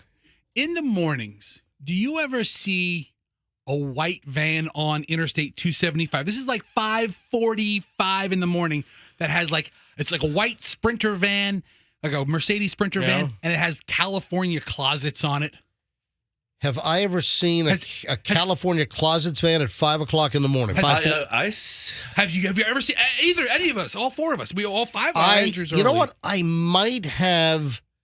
You know what? I might have seen that on the bridge before. It sounds a little. What is it? White? It's a white van, and all it has is in black print, not very big black print. It just says California Closet. Yeah, that's the company. Yeah, they're a company. Yeah. They do like closet shelves and that kind of stuff. Sure. Yeah. I have never seen them on my drive. Okay. No. I think I might have, yes. Okay, I've seen them occasionally, and I've seen them more recently. Yep. Like I saw them twice in the last week. About 5:40? 5:40, 5:50 in that time frame. Today, I picked them up on 275 about Hillsboro, and then a couple days ago, I saw them on the bridge. So they're riding most of 275 through Hillsboro. And why are you bringing this up? The guy drives like a complete ass. Oh my gosh, this is you saying this. Yeah, I drive like an ass, and this guy out-asses me. I follow him because I try to keep up with him because I want to watch him crash. He's cutting people off. California crash. Have you ever seen somebody driving so poorly you want to keep up to find out how it ends? All right, so but like a healthy distance from behind. All right, now listen. California Closets, they've been around for a long time. Sure. And I think they're franchised around the country. And they make really nice closets. Yeah, my perception is they do a very nice job, but you're saying that somebody driving one of their vans is a maniac on the road? Whoever your driver is, local branch of California Closets. That comes from Hillsborough County and takes 275 almost all the way into southbound into Pinellas County. Drives like the biggest schmuck on the road. He's cutting people off and he's zipping back and he'll go 3 lanes the other way to cut around somebody. That's not cool. He's trying to get to his customers. They need their closets pronto. Exactly. They need their shoe rack. They need their alphabetized cubbies and boxes and beautiful displays for their clothes and stuff. He's doing a good job. He's trying to get there. Again, they do excellent work, I'm sure. I would love to have a California closet, I'm sure. Whoever's driving the van in the 5 o'clock hour on 275, slow it down a little bit. Is that barrel assing through? I'm like, oh my God. All right. I always thought those vans were a little top heavy. I'm like, oh, this guy's going to flip. But no. Anyway. All right. So California Closets, I'm sure they do a very good job. You know, I've been aware of the brand California Closets for years. I think decades. Yeah. Actually. But, all right. But just watch out for this guy, guys. Ugh. All right, so I'm sorry. Get Vince Vaughn some driving lessons, all right? And know that was Vince Vaughn? Was he in Fast and the Furious? Who am I? not Vin Diesel. I'm sorry. Vince Vaughn. I thought we were talking like Wedding Crashers or something. No. Well, okay. Wedding. He could crash right into a wedding it's procession. New concept. It's Closet Crashers. Closet. All right. So moving along. Yeah, I mean the guy drives. I mean MJ. I can't overemphasize how terrible this guy drives. I got you. But you know what? If you're going to get a California closet, he's going to get to you quickly. Like at 5 o'clock in the morning, apparently. Everything's broken. He's rolled. He's going to get there so early, all the pieces are broken. He's rolled the van 5 times. If you're going to drive a vehicle with your company's name on it, I mean, it's one thing to drive a white van with no markings. This guy has his company's name right on it. You think we're gonna endorse California Closets anytime soon? Hi, Fester for California Closets. You know they'll get there really freaking fast because they barrel ass down the highway. Is there a sticker on the car that says, how's my driving? He drives so fast. Can't even get the phone number off of It's it. dark out. All right, so listen, I'm sure they do a fantastic job with their closets. And listen, I've always had a high perception of California Closets and the brand. All right, so thank you, Fester, for that interlude. Sorry. You're welcome. Maybe just figure out who's driving at 5:40 in the morning and just tell me, Unless I clip him, I'll never meet the guy. But I never understood why people that are driving marked vehicles where you can see a company name. Remember the construction guy. Remember we brought up a construction guy. And I saw something, a year ago maybe, and there was a maniac that I saw on the road. We talked about it, and we even got a hold of the company, and I think they disciplined the driver because the guy was a menace. You want to know why there were wrecks on the Howard Franklin Bridge? Well, I witnessed a construction vehicle with the name plastered all over the thing. It's like, what kind of what kind of an idiot are you driving like a maniac with the name of your company and phone number and all that crap? On the vehicle. All right, moving along. Roxanne, do you know what? I'm just thinking about the van rolling and somebody's shoe racks inside it. I'm waiting to watch this flip. I'm going to come up on the scene. I can be a witness. Moving along. Roxanne, I asked you if you knew what a bottomless brunch was. Okay. And you said you go to brunch with no pants on? Yeah, and the reason I was thinking that is because of what Julian enlightened us on, which is butt chugging.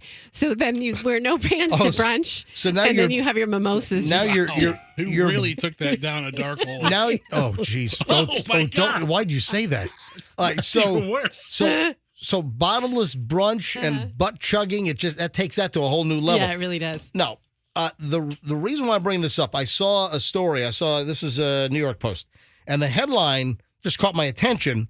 The hugely popular trend killing your love life revealed. And it's the bottomless brunch. We've learned how to go out and get our buzz on while sticking to a budget and then taming the hangover early so it doesn't linger all weekend. It's called a bottomless brunch, and it is possibly the best invention ever created after shoes and the internet. The only problem with this cracker of a social gathering is it stops us meeting the love of our life. To put it bluntly, the bottomless brunch has become quite the bleep blocker. You know what I'm talking about. We know. I don't get it. What? Clock. Well, who cares about time when you're drunk on a Sunday afternoon? You see, there's nothing we women love more than an unlimited drinks package served with breakfast food. Eggs Benedict, side of mimosa, yes please, crunchy hash browns, salty margarita, delish, and it just goes through what this means. So women that are doing the bottomless brunch and they're just drinking a whole lot, it's getting in the way of the love life. The downside is that men are not at these brunches, is what the point is. Oh, the guys aren't there. So the reason why it's getting into your love life and it's thwarting, you're not able to meet the man of your dreams. And a lot of women get together and do these brunches and bottomless brunches. And if they're single, they're not expanding their horizons to meet men, and they're just getting hammered at these bottomless brunches. And, well, it's getting in the way of their love life. And if there happens to be a man there, then they're all like, hey, nice to meet you, and just making an ass of themselves. Is that Roxanne drunk talk? No, I don't know what I said. I've never recorded myself. I always thought of you as a giggling drunk. I am. Okay. Well, you've seen that. You've seen that at some of the MJ Morning Show get-togethers. All right. Then let me segue into something else with women, and then this will segue into something else involving men. Apparently, there's a trend where this summer women are not shaving their bikini areas. What? Froggy just woke up.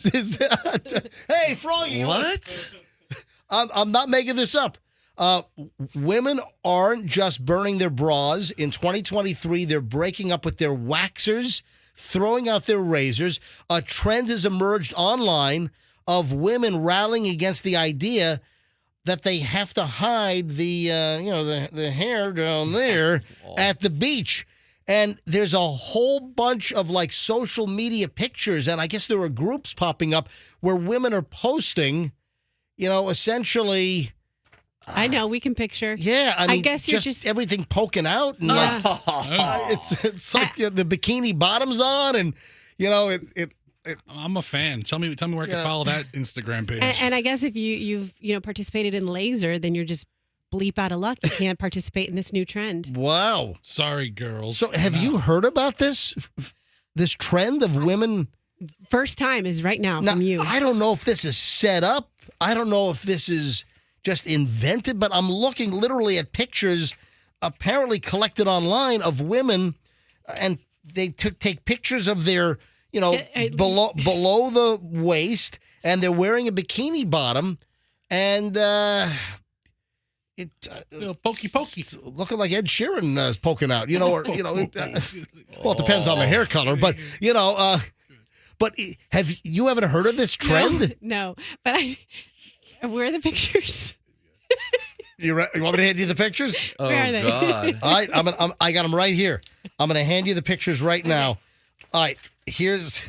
I'm just imagining what it looks like, because one time I saw somebody at Adventure Island, I think how you are describing, and it was funny. And I was a little kid. Weird Al in a scissor lock. Yeah, I was a little kid, and it was like the triangle of the bikini, and someone had like a puff above, a puff underneath. Weird Al, so good.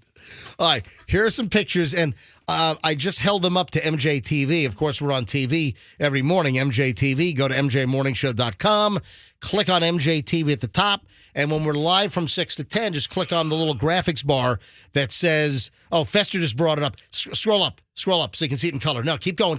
Up, down. No, keep going. No, the other way, right there. Oh, my. All right, so Roxanne's looking at the pictures in color on Fester's screen now. Yeah. You're like nowhere near your microphone. Can I get you to get on the mic and react, please? I'm sorry. Covered in tattoos. Yeah, these chicks have tattoos, a wolf tattoo. But you kind of don't pay attention to the wolf tattoo. You kind of just see a hairy wolf. The trail down the leg. It's going pretty far down the leg. What are your thoughts? I'm down for it. I mean, whatever, if that's your style, that's your style. All right, Professor, scroll. I think there's some more. I'm going to put that on my screensaver. I think. All right, keep going. Keep going. There's more. There's more. Look at her dancing around. That's the end of the story. So, wow. Listen, I'm just bringing up a story that is this a trend or is this, Ouch. Is this a trend or is this just like some, clickbait invention? I don't know. I'd click that. All right. Now, from women, let me move on to men. Is this real? That beachgoers, men, are bringing back the Speedo trend? Oh, no. Is this true? This is a CNN piece. After decades of banishment from mainstream wardrobes, one of the fashion's most divisive garments, the men's swimming brief, is making a tentative return across the globe. Essentially, the grape huggers, the Speedos. Dude. There are reports that it's coming back, like Speedos, the skimpy Remember, you've heard no Speedos. Apparently, banana hammocks. That's the other word. There's another one. Absolutely. So apparently, sales are up on Speedos all over the world. Here in the U.S., sales up 54% from 2020 to 21. And they're expecting it to be even higher for 2023. So is this real? Are you a beachgoer? Are you seeing more men wearing Speedos? For me, I've never worn a Speedo. I've always worn the trunk style. For me, my fan, I first was exposed to this in Virginia Beach back in the 1970s when I was a little kid. And I still buy them today. I wear, you guys ever hear of Birdwell beach breeches? Yeah. Yeah. So I wear Birdwells because those were huge in Virginia Beach and the surf scene back in the 70s and 80s. It's a California brand. They're still around. I think they were bought out a while ago. But I still wear Birdwell beach breeches. I love them. They're like the trunk. trunk style. I dress in those 1920s bathing suits. I wear long pants and a hat. Dude, this is not big news like over in Europe. Oh no! Growing up, okay, I'm first generation American. My mother was born in Italy, right? So your mom was born in Italy? Oh, I didn't know that. I'm first generation here. So my mother. What about your dad? My dad, he was born. I guess he was born in New York, but his parents were born in Italy. Gotcha. So, wow. So when I was growing up in the 80s, my mother had a cousin who was her age moved to America. So he was like off the boat. I think he took a plane, but he was, didn't speak a word of English and super over animated and a great guy. But we went to the beach, went to Fort DeSoto, and he busted out. And he's a fat guy. We have fat people in my family. He busted out the tiniest Speedo ever. Wow. That is an Italian thing. You're so and it was right. like he had a cannoli in there? And my dad's like, hey, welcome to America. How about you put some trunks on? And the other guy's like, hey, Larry. What you talking about? To The hug Luigi. everybody. He looks like a man with two belly buttons, if you know what I mean. You know what? I know exactly what you're talking about because I went to Italy when I was like 20 or something, and I went there and it was a topless beach, and I went with my boyfriend at the time and his parents, and his dad wore a bathing suit like that. Oh, yeah. And then I took my top off because it was a topless beach. How old? You were 20? Yeah. And you took your top off? Yes, I did. I was in Italy. I was like, when in Rome. Yeah. Yeah. And there's your potential future father-in-law sizing you up. When at Caliente in Lutz. No kidding. Orlando Lakes, wherever that place is. All right, moving along here on the MJ Morning Show. I got to try to call the listener who witnessed a gun at the airport at TSA right in front of her. A passenger apparently taken off in handcuffs. Get to that in a second. First, though, Fester, I know you've been harping on me all week long. Something came up, and I promised that I'd play something, and it's kind of gotten buried and dragged along. Yeah. So let me just do it now. Why did I bring up the Whammy Doctor, or how did the Whammy Doctor come up on the show? I don't even remember. All right, so it came up earlier in the week, and I said, you know what, let me dig up some old Whammy Doctor. We had a story out of New Orleans. Was that what it was? So some parish out of New Orleans. Now, the Whammy Doctor was a guy that we called years ago. This is during the old MJ and BJ show years ago, mid to late 90s, when we were on the 93, the years ago. And the Whammy Doctor, he was in New Orleans, and he was like this voodoo shaman. He had a shop where he sold like New Orleans voodoo stuff, and I mean it was like just a bizarre shop. But it wasn't like a tourist trap. It was like a real authentic stuff. It was right off the French Quarter in New Orleans, and we started a relationship with this guy, the Whammy Doctor, and he claimed that he could put the whammy on people. And that's what we named him the Whammy Doctor. And he claimed that all he had, if we told him something, we gave him information that he could get an image in his head and he could put the whammy on someone or something. And you've heard of, the voodoo stuff and the whammy. Well, that's the Whammy Doctor. And we would call him up with various scenarios and we'd say, hey, we need a whammy.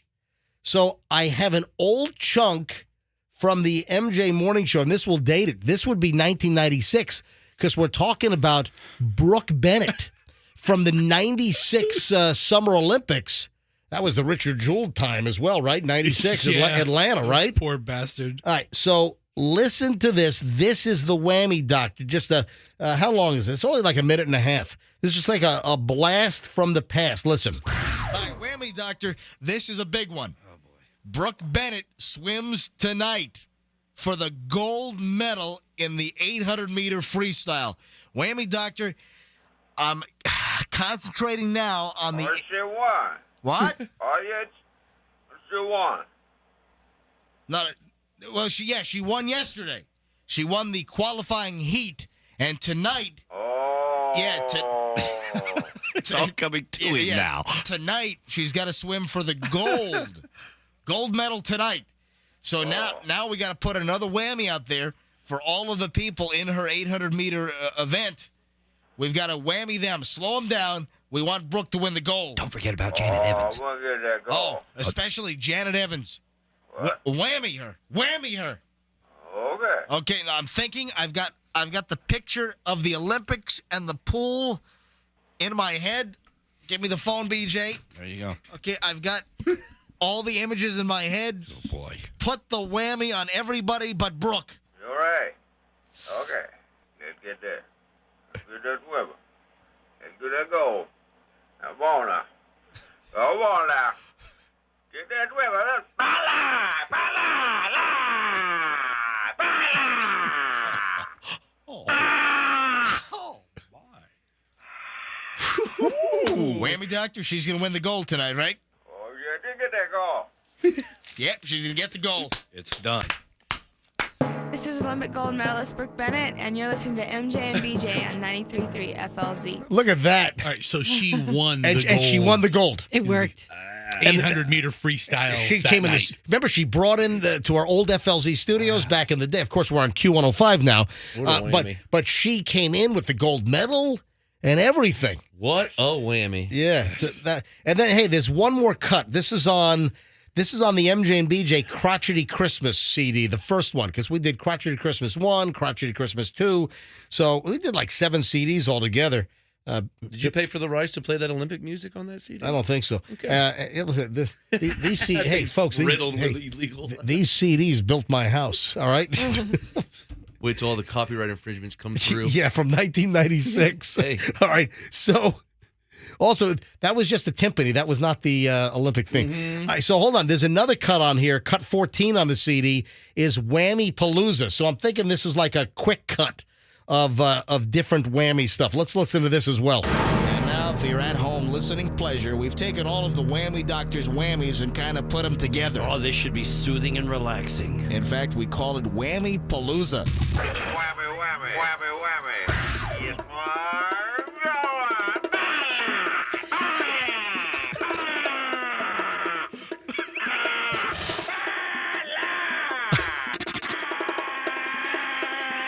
How do you understand that guy? I don't know. Oh, you got a big girl on the head. You only thinking about that, man. Ain't gonna get it.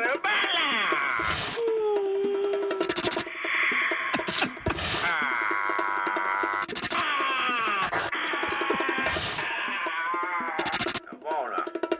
Come on now. Get that river. Let's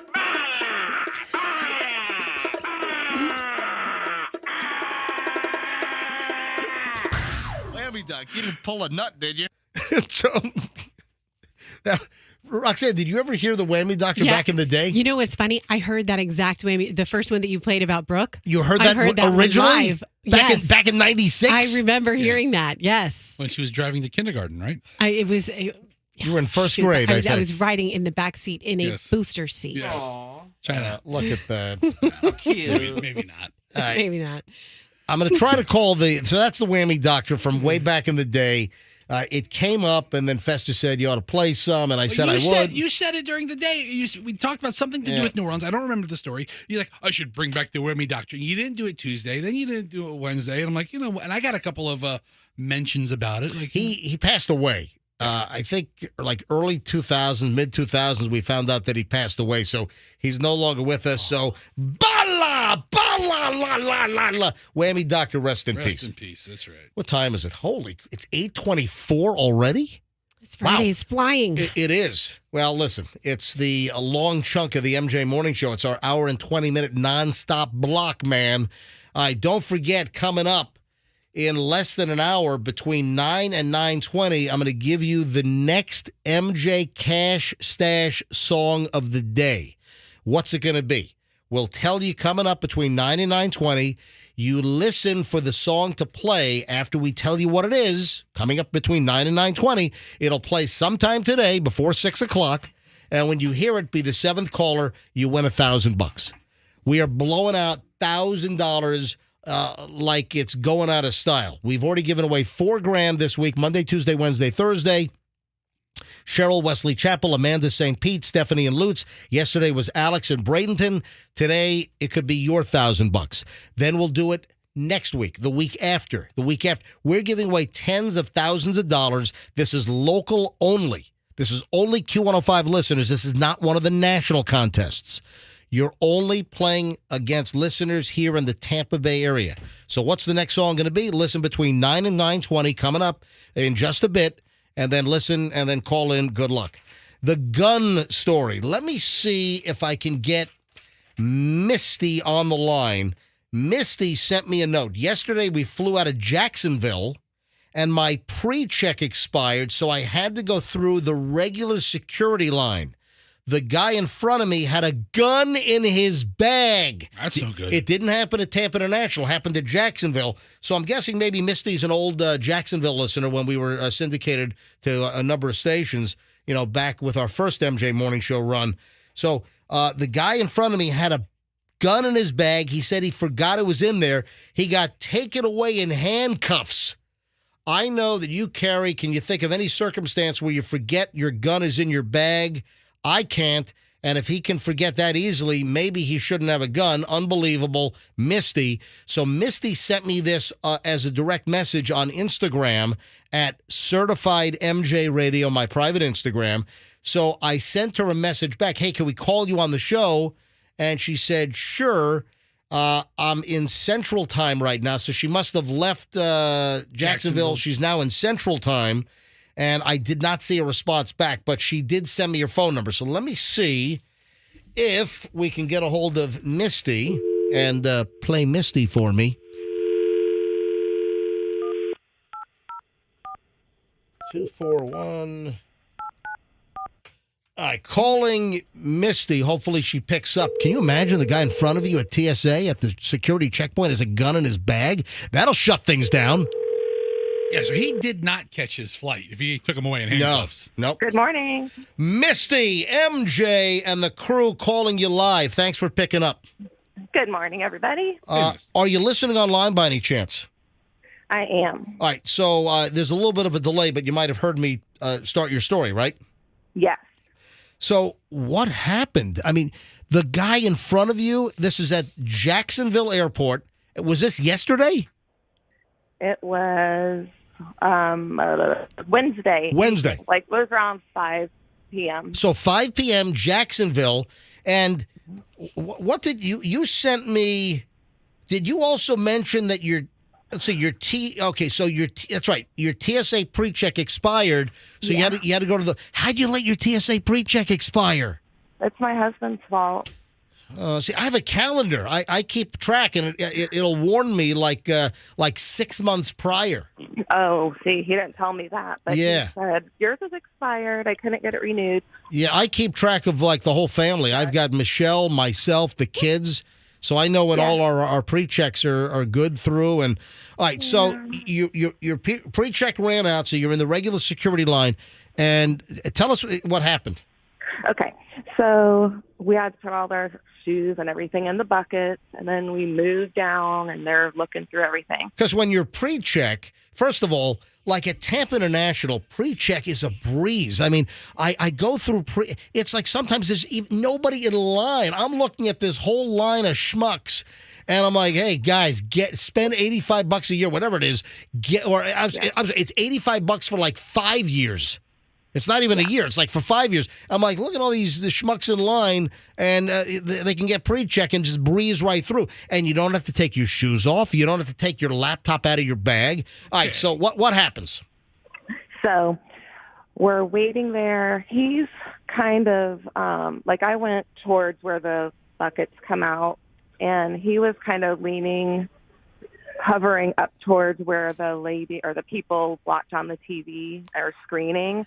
So you put the stuff on the conveyor belt that goes through the X-ray device, and then sort of like midway at the X-ray device, you have the TSA agent that's looking at the monitor of what's being X-rayed. Correct. And then they must have pulled his stuff because he starts dropping F-bombs and yelling and carrying on. Whoa, why was he dropping F-bombs? I don't know. I mean, he was... Just because they pulled his bag aside? He was like, oh, I forgot that was in there. Blah, just going. Oh, now, did they already tell him they found a gun, or he realized when they pulled his bag that, oh, no? he realized it. They hadn't said a word. Wow. All right. So So what happened next? He's carrying on, and I'm like, wow. And nobody says anything, and then it took maybe like 10 minutes because it was like came to a standstill. So the line you were in, and were you directly behind him, or were you just a couple of people behind? You were. Oh, that's got to suck. You're trying to get to your gate, get your flight, and the guy in front of you has a gun. So you said it brought the security line to a standstill and nothing moved. Nothing. Then he literally stewed there for 10 minutes, and then they said, whose bag is this? And he says, it's mine. I forgot that was in there. And they didn't even acknowledge him talking. They just wanted to know whose bag it was. And then about 10 people, like officers and people from the airport came. So like airport police like swarmed the area? Yeah. And they took him like immediately. They put him in handcuffs and they sat him in a chair. And they had this screen, like where you can see what's going through the X-rayer, and I could see it, and you could see the gun in a bag. It wasn't even in a case. It was just like in a bag. Wow. So it delayed you about 10 minutes? It was more like 20 by the time they got everything going again. But they took him one way and the gun another way. Unbelievable. So you know what the fine is these days. So was he acting irrational? Was he yelling, you said? Yeah, well, he was just like, F this and that, and effing forgot. And I just honestly, I've been trying to think of this for a couple of days because I just never had anything like that happen before. But I don't see how you forget your gun is in your bag when you're going to the airport.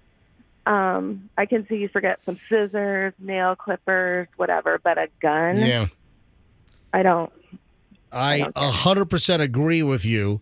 I don't carry in a bag. When I carry on my person. Okay. So there's no way I'm going to forget that. And even if I did carry it in a bag, that's the kind of thing where you're like, I'm going to the airport, and you would run that scenario through to make sure that you don't have what you shouldn't have. And as far as the fine goes, it's expensive now. Aside from potential criminal charges, the monetary implications are pretty steep. So here's a story. There were over 6,500 firearms in carry-on bags that were intercepted by TSA last year in 2022, 10% increase from 2021.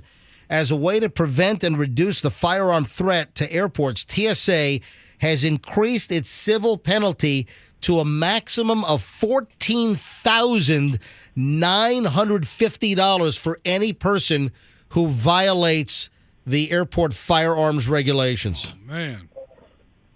So you saw the guy just hauled away in handcuffs, right? Right. And then the security line picked back up, and then I guess you made your flight, though, right? Yes.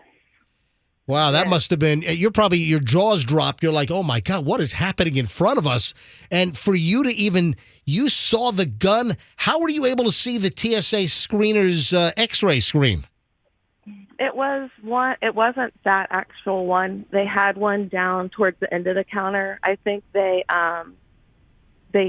search people's bags there where they can. Oh, that's right. You know what? Yeah, because what they do is when they have a suspect bag, the main screener right at the X-ray machine, they send the image then to the bag check at the end where they need to, when they open up and search your bag, they can see the image and look for the area in your bag that's been alerted. Ah, that's it. Yep. Wow, man. I wish you got a picture of that. That'd be great. I did too, but I was too scared. Yeah, plus I don't think they frown upon. I don't think you're supposed to take pictures. So from earlier this year, I have a news story about the worst airports in the state of Florida for guns. And Jacksonville's number one. Jacksonville's number one. Yeah, we talked about this on the air. Yeah. We talked about this story. So Jacksonville International Airport, this is 2022 stats, 2.6 million passengers in 2022, 73 guns were seized, one for every 35,578 passengers at Jacksonville. And guess what? Tampa Bay, we're number 2. We're number 2. Yeah. Only percentage-wise, actual gun-wise, I Right. think we beat them by a mile. Yeah, so Tampa International Airport in 2022 had 8.4 million passengers, 131 guns seized at Tampa International. That's one for every 64,090 passengers. Then Hollywood, Fort Lauderdale is third. Southwest Florida down in Fort Myers is fourth. Then Orlando's fifth. Miami's sixth. Wow. So just out of curiosity, Misty, are you from Jacksonville? No, we're from Tampa, and we moved up here about a year ago. Oh, okay. And so I listen on the app, Well, which app do you listen to us on? the Q105, and then I'll listen to the podcast. I don't hear the whole show. Excellent. Misty, thank you so much for sharing the story. And this is what I love. I love when people, again, contact me on my email, mj@mjmorningshow.com, or send me a direct message on Instagram. I'm Certified MJ Radio. And, give us content. Give us stories. And Misty is a perfect example. Misty, have a great vacation. Where are you right now? We are in St. Paul, Minnesota, visiting my daughter who just got married. And Oh, yeah, that's sweet. Hey, thanks for being a longtime fan, and we appreciate you. thank you, guys. Have a great day. Have a great one. Bye-bye. Bye-bye. All right, Andrew says I got to grab line 4. Barbara in Tampa, line 4. Hi, Barbara. You're on the MJ Morning Show. Hi. Hi there. Welcome. So I had a similar incident, only I was the dumb bunny, but it wasn't at the airport. It was at Universal Studios. My husband and I are pass holders. We left work early. We decided to leave one car at his work, so I took my firearm out of the car as a responsible gun owner and put it in my backpack and put it in the back of his car in the trunk.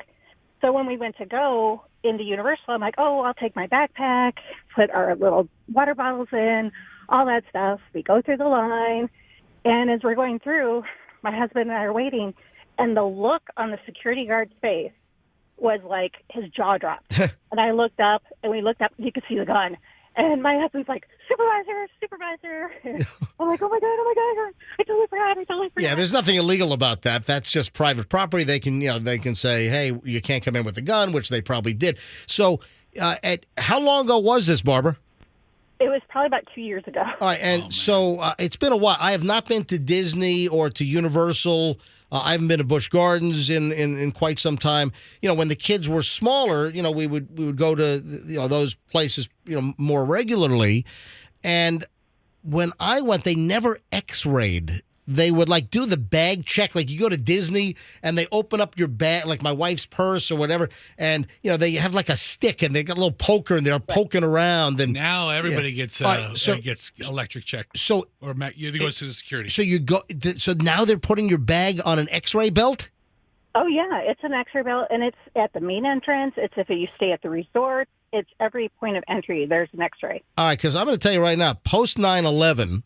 And my kids being of age, where we took them to Disney, we took them to Universal. I'm just going to be honest. I went to theme parks every time with my pocket carry.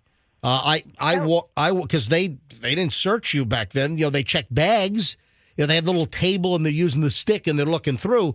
But this is before they're making you walk through a metal detector, I guess, or X-raying your bags. But I went to all the theme parks with my pocket concealed all the time. My husband, as a former police officer, would if he could, but I was the dumb bunny that forgot the gun in my backpack. And what'd they do? Did they deny you entry, or they just said, please put it back in your... No. I just ran back to the car. Yeah, that's it. My concealed carry at the time. And yeah, you're not going to get arrested at Universal. It's not like being at the airport where you're going to be screwed. You're going to miss your flight. You're not going to miss Harry Potter at Universal, okay? You might have to wait in line a little longer. Hey, Barbara, thanks for calling in. Thanks for sharing. You're welcome. Have a good day. See, that's another good point is... listeners, if you're listening to the show, if you ever have anything to add, if we're talking about anything, you don't always have to wait for me to say, hey, let's go to phones, 800-990-1047. If ever we're talking about something and you have anything to add, we love grabbing your calls unsolicited. That's even better. So if ever we're talking about something and you want to ask a question, if you've got something to add to our story, just call us. Again, 800 800-990-1047 is how you get in.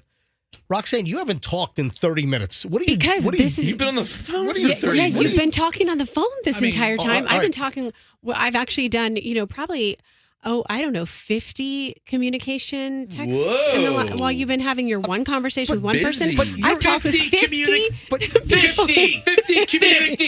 communications. 50. Yeah. 50. Roxanne, 50. So Roxanne, I've done all my texts. I'm done. I'm caught up. Roxanne mans our text lines at 800-990-1047, the same as the call-in line. Not 49. Not 51. Nope. 50. 50. 50. Do you want to hear something insane? Now, I don't do many foreign stories, do I? You know what? For it to be a foreign story, it's got to be top shelf stuff. Right. Really good stuff. This is crazy. You were talking about Italy? Yes. Italians are pissed off. An Italian judge ruled that it's not assault if somebody is molested for under 10 seconds. What?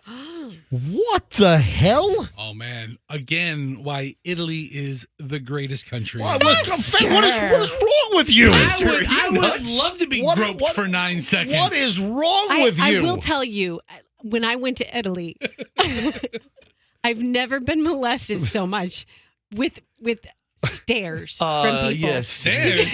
Because Italian men, there aren't as many blondes. At least we're going back in time when I went there. I was in my early 20s and I had really blonde hair, and I was clearly an American. So your hair was fake blonde? Yeah, it was very light and so it's fake. You dyed it blonde. No, it turned All right, brown so, over the she years. dyed Of her course hair. it was. Okay, big Yeah, deal. I highlighted my hair. Okay, yeah. all right. It has highlights in it right now. So, anyways, they love the American woman walking through the streets of Casavieri, and let me tell you, they will molest you with their eyes if that's a possibility. Well, molesting with eyes isn't necessarily illegal. Creepy, yes, but illegal, no. But molesting with hands is a different story, I think.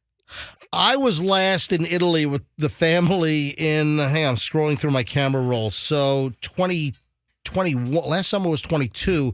So 21. So I was last in Italy. I'm looking at the pictures right now. We were last in, we went to Florence, and we were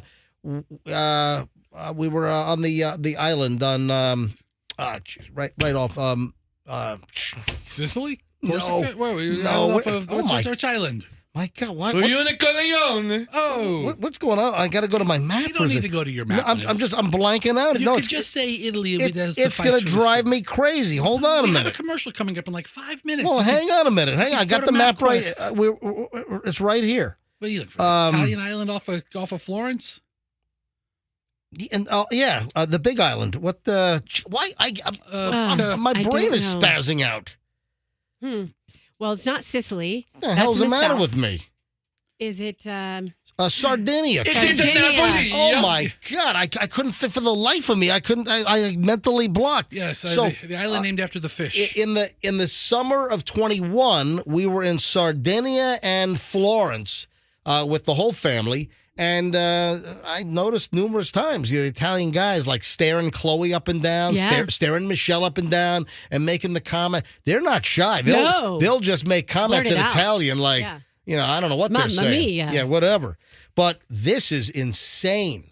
There is an uproar, and the question is, does it count as sexual harassment if the assault lasts less than 10 seconds? Okay, 10 seconds is a long It time. is 5 seconds. So essentially, So I've been telling my wife. there is outrage. Many young people in Italy are outraged on social media after a judge cleared a school caretaker for groping a teenage girl, a 17-year-old, and it turns out that the judge says that it wasn't a molestation if the grope was 10 seconds or under.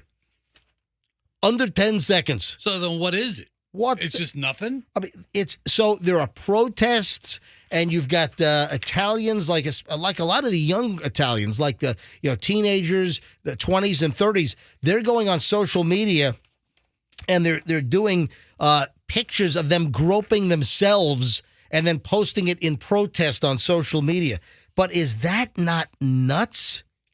Yeah, that's pretty nutty. What was that judge thinking? What are they calling it then? It's just nothing? It's just a... Men and women alike in Italy have taken to Instagram and other social media to post clips in which they stare stone-faced at the camera while groping their breasts and chests alongside a timer counting down from 10 seconds. 10, 9, 8, in protest of this horrific situation. I think we should protest it too. I think it's kind of hot. What?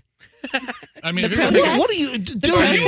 I mean, What is wrong with you? If you're going to make... I understand... A 17-year-old girl's groped by a creepy school caretaker, and the judge rules it wasn't molestation because it was 10 seconds or under? Okay, so I don't agree with the verdict. However, protesting by making stone cold, staring into the camera... With self-groping. Okay, all right. Self-groping videos, it might be counterintuitive. Because now suddenly I want to, follow that Instagram page. Man, you hear about like Italy, being loosey-goosey and the guys being not... Same with France. The guys, because Chloe spent a good chunk of last summer in Paris doing a class at the Sorbonne. And again, they're very aggressive guys for a single blonde American over in France. Dude, we all saw Taken.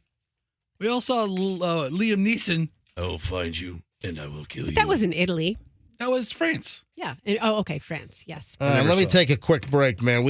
I'm looking at what's coming up here. Froggy, I got to bring something up, and I'm going to ask you a serious question, and you can't get angry at me. So I can't, can I? I've got a Froggy situation coming up. Also, the meltdown. Did you see the fight between two passengers on a Frontier flight? Got the audio. Did you see Did you hear the story about some tourist in a tourist helicopter grabbing the controls? And the helicopter pilot goes nuts. We've got that coming up. Also, Hollywood is shutting down.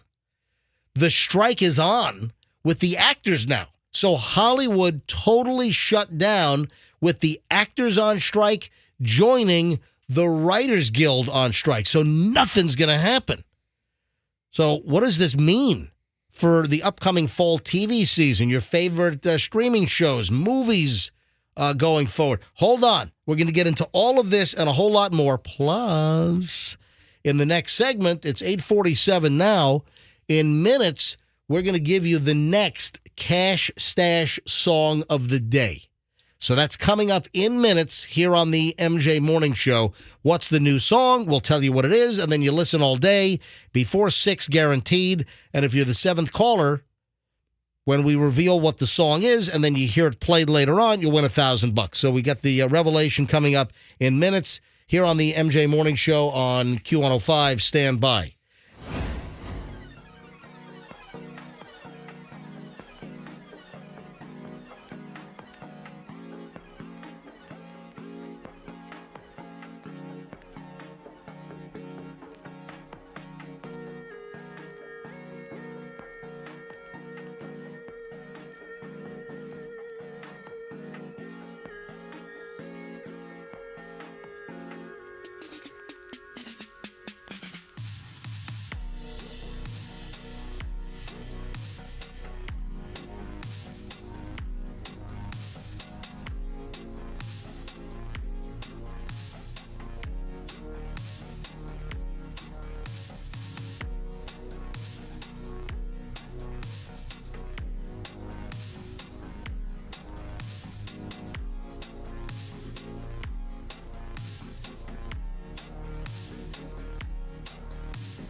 What are you doing?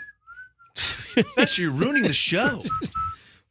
I always whistle at the end of that song. Guess so. All right, you got the MJ Morning Show on. Stop. All right, MJ Morning Show on Q105. Oh, hey, before I forget, that pizza last night at Colony Grill looked really good. Ooh, yeah. I want you to know. You went? I plan on going very soon. I did. I was at Colony Grill last night at Midtown. Do you not Yum. follow his Instagram? Yeah. Dude, you got to follow my Instagram. Yeah, I took, I did an Instagram live. And listen, you know me, I'm a pizza nut. And I categorize pizzas. You know, you have the New York slice, and that is so overused. So many places, New York slice, New York pizza. One of the big, delivery chains has a commercial now. The New York pizza's back. I'm like, it's the New Yorker, and it's at Pizza Hut, and it's fantastic. It tastes nothing like New York pizza. It is not even remotely close. Doesn't look like a good New York slice. I'm sorry. It doesn't do it for me. So you got the New York slice, you've got a great square, you've got Neapolitan, you've got coal-fired. So I have different categories. Then you have the bar pie. The bar pie, like Sardo's probably like, why are you talking about?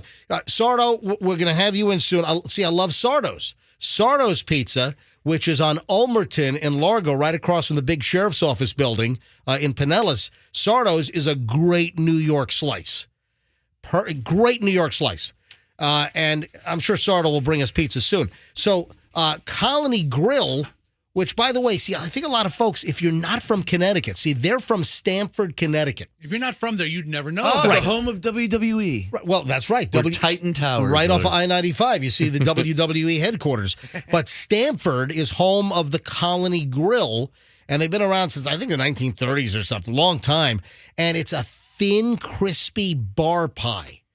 It is. Oh, I love that. It is phenomenal. And again, it fits into one of the categories of pizza that I do like. And you know where I stand. I've said repeatedly that only about 5% of pizza I consider enjoyable and edible for me. So that means like 95% of the pizza that's out there. It's all edible, dude. Let's not be crazy. Hey, listen, I don't want to bust on Stacy Scheibel. From Channel 8. No. But let's do it. Hold on. No. She has a pizza place? No. Hang on. Listen to me. So I think it was yesterday, as a matter of fact, or 2 days ago, they were bringing up the story about the wood-fired place down in Channelside being like number 15 on a list of 50 best pizzerias. Yeah. And I've been there. It's a decent pie. It's a decent, wood-fired Neapolitan style. But that list is old. It's like suddenly a ton of people sent me that story. It's like, hey, did you see this? I'm like, wait, that's actually old, that list. For whatever reason, the list got rehashed. Don't bust on Stacy. She is class personified, and she is just the reporter. She doesn't make the news. No, let me finish my damn story there. Damn. Story. So Stacy Scheibel on Channel 8, like midday, it was either yesterday or on Wednesday, made a comment that she said something like, but all pizza's good. No, it's not. Listen, I'm with you, Stacy. No. Hey. Listen, I like Stacy Scheibel. She's a longtime Tampa Bay news anchor staple. Stacy Scheibel is a pro. She does a great job. But Stacy, no, not all pizza is good. Most pizza for me is crap. You're about to be on her Scheibel list. Okay? You watch out. All right. So I was at Colony Grill, and the thing is, a lot of people, they see Colony Grill, and they think, it was a burger joint. No, it's all they serve is pizza. They've got their bar pie. They got a ton of toppings. You can get their breakfast pie in the morning, but it's a bar pie. It's thin. It's crispy. It just hits the spot. And a lot of people just don't know that Colony Grill, famous in Connecticut, mainstay in Stamford, Connecticut, is here in Tampa Bay. And they have a location at Midtown. It's behind the Whole Foods. It's behind Shake Shack area. Yeah. Yeah. So Colony Grill is at Midtown Tampa, and it's an awesome, awesome bar pie. But the menu is pizza. All they have is the pizza. But it is a destination for me. We went last night, Michelle and Julian, and it totally hit the spot. And I love it. And they also have a spot on Central in St. Pete. Right. So they've got Tampa Midtown at 275 in Dale Mabry.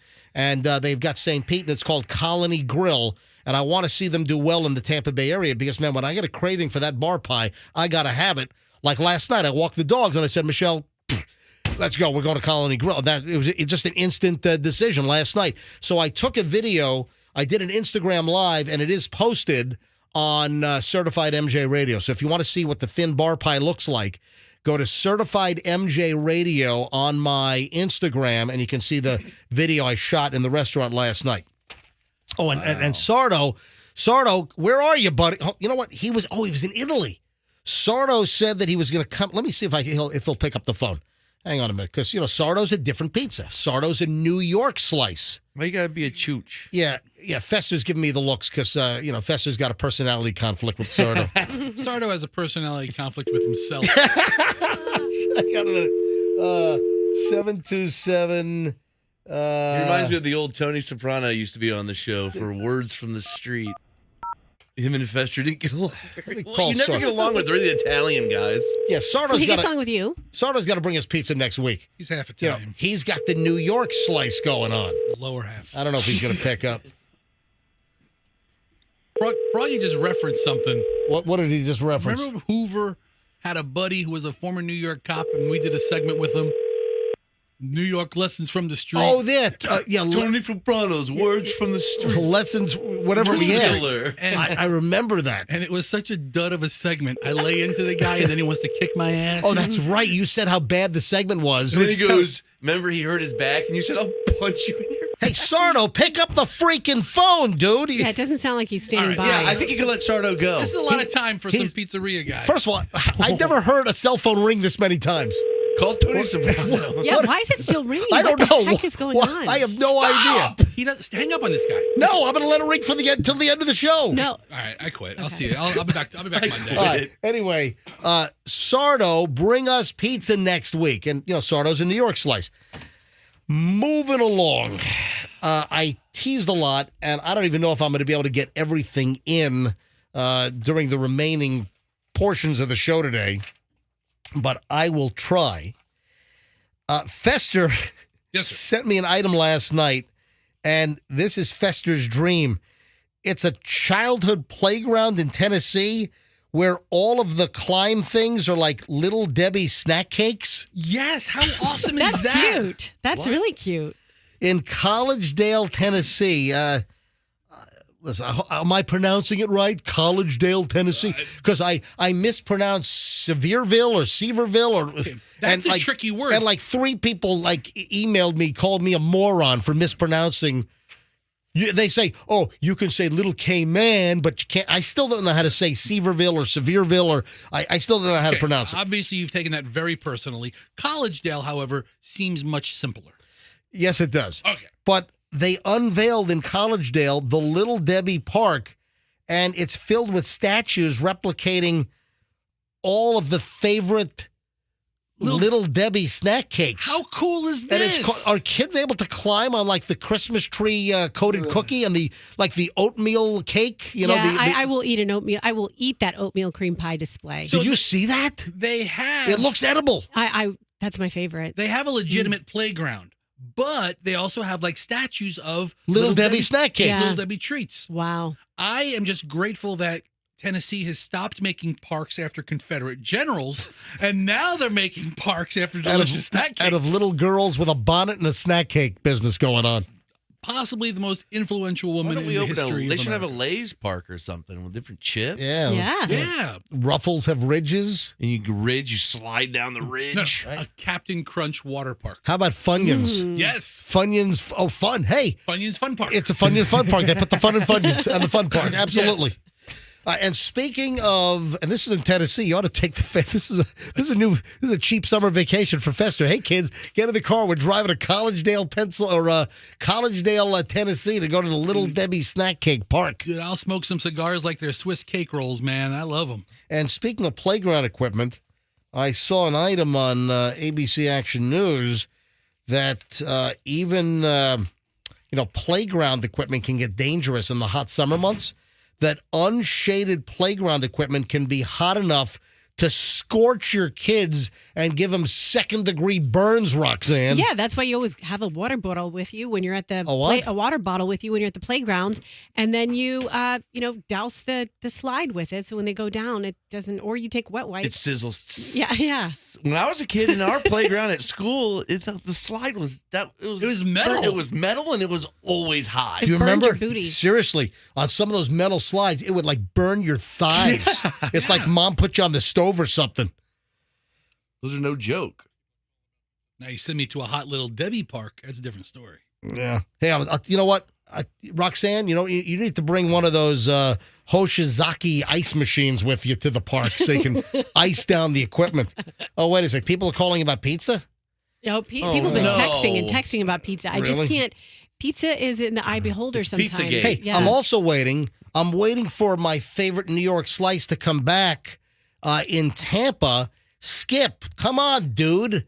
Bring back Pachi's / Miro's Pizza. What's going on here? Come on, Skip, let's go. Why don't you perfect the pizza slice like you've done with ice cream? Yeah. Yeah, you know what? Maybe I need to open up MJ's Pizza or God. Schnitty Pizza. Yeah, people will line up for that. This pizza tastes like schnit. Oh, Would that do well? Yeah. What do you think? You could call the lunch special a piece of schnit. Yeah. Hi, good morning. Who's this? It's Lisa in Land O'Lakes. Hi, Lisa. Hey, good morning. Can you hear me? Yeah, we hear it loud and clear. Go ahead. Awesome. Okay, so I know Sardo. He's wonderful. Hold on a second. Your Now phone, we can't hear your you. phone sounds like you've got grande cheese all jammed up in it. All right, go ahead. Go ahead. I'm glad the legs out here. Those movies. Oh, my God. All right, you got to say it quickly. What do you want to say? Because your phone's terrible. I love Sardo. We gotta let you go. Oh, Hey, call us right, Lisa. Call us right back, because your phone sounds like you're on worst cellular ever incorporated. All right. Oh, yeah. Call us, Goodbye. Lisa. Call us right back. Or call your carrier. Hang on, let me or change carriers. Matco. Mateo? I'm sorry. Mateo? Yeah, that is an E, isn't it? Mateo. Mateo in St. Pete. Hey, Mateo. Hey, how are you, MJ? Doing well. Yeah, I'm having a difficult time processing the fact that this restaurant chain or privately owned company that's now in Tampa, St. Pete area, that's from Connecticut, to produce the same pizza as far as crust goes, because the water is what makes pizza. You know what? Well, let me tell you right now that I always walk in with that in mind. But when I go to the Colony Grill, I go to Tampa Midtown. I've been there 4 times already since I found out that they were here. And always the same concern for me. And I'm telling you right now that the pizza is as if I'm in Stamford, Connecticut. I've been to the Colony Grill in Stamford. And it's a very valid concern. But Mateo, you got to take MJ's seal of approval on it. Let me tell you right now that there are places that claim to bring New York water down. And for me, Pachi's then turning into Miro's, their New York slice, they were using Tampa water, or they were using, I think, filtered water. And to me, that was the best New York slice in town when Skip had Pachi's, and then they changed the name to Miro's. And I'm waiting for them to come back. So listen, valid question, but I'm telling you right now that the Stanford, you're a well-traveled individual. I'm telling you right now that Colony Grill in St. Pete and Midtown Tampa, I'm telling you right now that it is like going into the original place in Stamford, Connecticut. Very interesting. All right, buddy. Thanks for the call. All right, Lisa's back. Yeah, you should probably go yourself, Mateo. All right, Lisa, let me hear you now. Hey, can you hear me? Yeah, much better. Aloha. Hey, so I know Sardo. I love Sardo. He's fantastic. I know him personally. He's a wonderful guy. He used to bring pizza to our office all the time. Hello? And can you hear me? Yes, we can. Froggy, stop trying to throw her off. Just kidding. Froggy, you're my favorite. Okay. No, sorry. I love you, Roxanne. Thank you. She's been texting me, by the way. Okay. Texted to people. All right, so what's the point you're trying to make? My point is, if you have not had Top Slice in downtown St. Pete, then you have not had good pizza in Florida. Top Slice in downtown St. Pete is number one. I don't care. Don't go to Joey Brooklyn's. Whoa. Hold on. I don't want to listen. I want to. I haven't been to every place in town, but I'll give Top Slice. Listen, there's another place on my list that I'm dying to try, and so it's my family has a restaurant in Tennessee. It's Knoxville, Tennessee. It's called Savelli's Pizzeria. It's my grandma's restaurant, so I know pizza, okay? All right, listen, nobody's going to Knoxville anytime soon. All right, all I know is, and listen, don't take this personally, but I have had people constantly say, you got to try this pizza. It's the best. And then I tried. I'm like, I hear you. What are they talking about? I'll take one bite and I toss it, I didn't eat pizza for like 7 months, okay? I love pizza. I gave it up for like 8 months, okay? Sugar, bread, all of it. I lost 83 pounds. Wow. And I love pizza. I grew up eating pizza. All right, I'll give it a shot. And then, hey, listen, I got to move on because I'm running late here. I got to give out the $1,000 song, Lisa. All right, but there's another place, Nona's Slice Shop in Safety Harbor. In Safety Harbor, I got to get there because people are saying that Nona's is great as well. So I got to give that a shot as well. But listen, I'm a tough pizza critic. And it's rough when people invite me and owners invite me. Oh, you got to try my pizza, and I tried. I'm like, not too good. Is that what you say to them? No, I don't. But are you kidding me? MJ will flip the pizza like he's Gordon Ramsay. I'll throw it on the ceiling. You're a donkey. This is crap. All right, so here is, ladies and gentlemen, it's 9:15. I'm not going to make you wait till 9:20. Between 9 and 9:20, I give out the Cash Stash song. So here it is. Today's Cash Stash song is Like a Prayer by Madonna. So it's Like a Prayer by Madonna, and it's guaranteed to play before 6 o'clock during the workday. When you hear Like a Prayer by Madonna, and you might have the song played in its entirety before 6 o'clock today, call up, be the seventh caller at 800-990-1047, and you'll win $1,000 with the MJ Cash Stash. So it's got to play. Listen for Like a Prayer by Madonna sometime today before 6. Seventh caller, 800-990-1047. You win $1,000. You'll join Cheryl from Wesley Chapel, won $1,000 here on Monday. On Tuesday, Amanda in St. Pete won. Wednesday, Stephanie in Lutz won. Yesterday, Alex in Bradenton won. Who's going to win today? We'll tell you, obviously, Monday morning, or you can listen later on and hear who won the $1,000 right here on Q105. It can be you. So, first of all, tell all your friends, relatives, everyone you know that we reveal the Cash Stash song on the MJ Morning Show between 9 and 9:20, and then get your friends to listen. Split the money. Work as a team. Just get a whole team going on this thing here. And this is going to go on for weeks. We're giving away tens of thousands of dollars. This is just the conclusion of week one. We start it all again next week here on the MJ Morning Show. All right, I got a lightning round because we have a little bit of this segment left, and we got one final segment. I got to get stuff in. Roxanne, any thoughts on the first federally approved over-the-counter birth control pill? No, I didn't even know there was such a thing. What are you talking about? This is the first. Yeah, this is the first. The first federally approved. The Food and Drug Administration said yesterday it cleared O-Pill, a once-a-day, soon-to-be sold over-the-counter without a prescription birth control pill. So anyone's going to be able to... Over-the-counter. I'm sorry, I missed that part. Yeah. Yes. Over-the-counter birth control pill where you don't have to get a prescription. It doesn't have to come from behind the pharmacy counter. You can walk up and just buy it and walk out. Fantastic. All right, so there we go. Roxanne's take. Fantastic. Yeah. Nice. No, that's a game changer. That's pretty big. What also is big is that the actors are now on strike. So SAG-AFTRA, the Actors Union, Screen Actors Guild, and AFTRA is the American Federation of Television and Radio Artists. And I'm a card-carrying member, so I am a SAG-AFTRA union member just from my time in New York City, and I maintain my membership. They asked me to vote, and like Fran Drescher, the nanny. MJ, we need your vote. Well, hey, that's about it. So please vote for me. No, really. I get calls from Fran Drescher. It's a recording, and it just goes out by computer to all of the SAG-AFTRA members. But like a week ago or 2 weeks ago, hi, it's Fran Drescher. I might even have it still. Can you play one? Can you save a message he next used to time? have it. Yeah. I'd love to hear Fran just giving like some some business. You know what? I think I might have. Is she still the president? I'd like to Yeah. read you the minutes from the last meeting. You know what? I think I erased. Yeah, because I had to clear up my voicemail. I don't know. Verizon only gives me like 20, and then my mailbox is full. So yeah, I erased it. Next one you get, save it. I'd love to hear it. Yeah. So I will save the next call from Fran Drescher. But she's like, we need your vote to authorize a strike. I didn't vote. I'll let the actors do all that crap. I'm a radio guy. So what's going on now is this brings Hollywood to a screeching halt. Because the writers have been on strike, because the Writers Guild, they want a better deal because of streaming, residuals, protections from AI, the fact that shows have been truncated as far as the number of episodes, like streaming now, it's like 10 episodes instead of like 20. So they're not making as much money. So the writers want a better deal, and then the actors have now gone out. They want better deals as well. They're supporting the writers.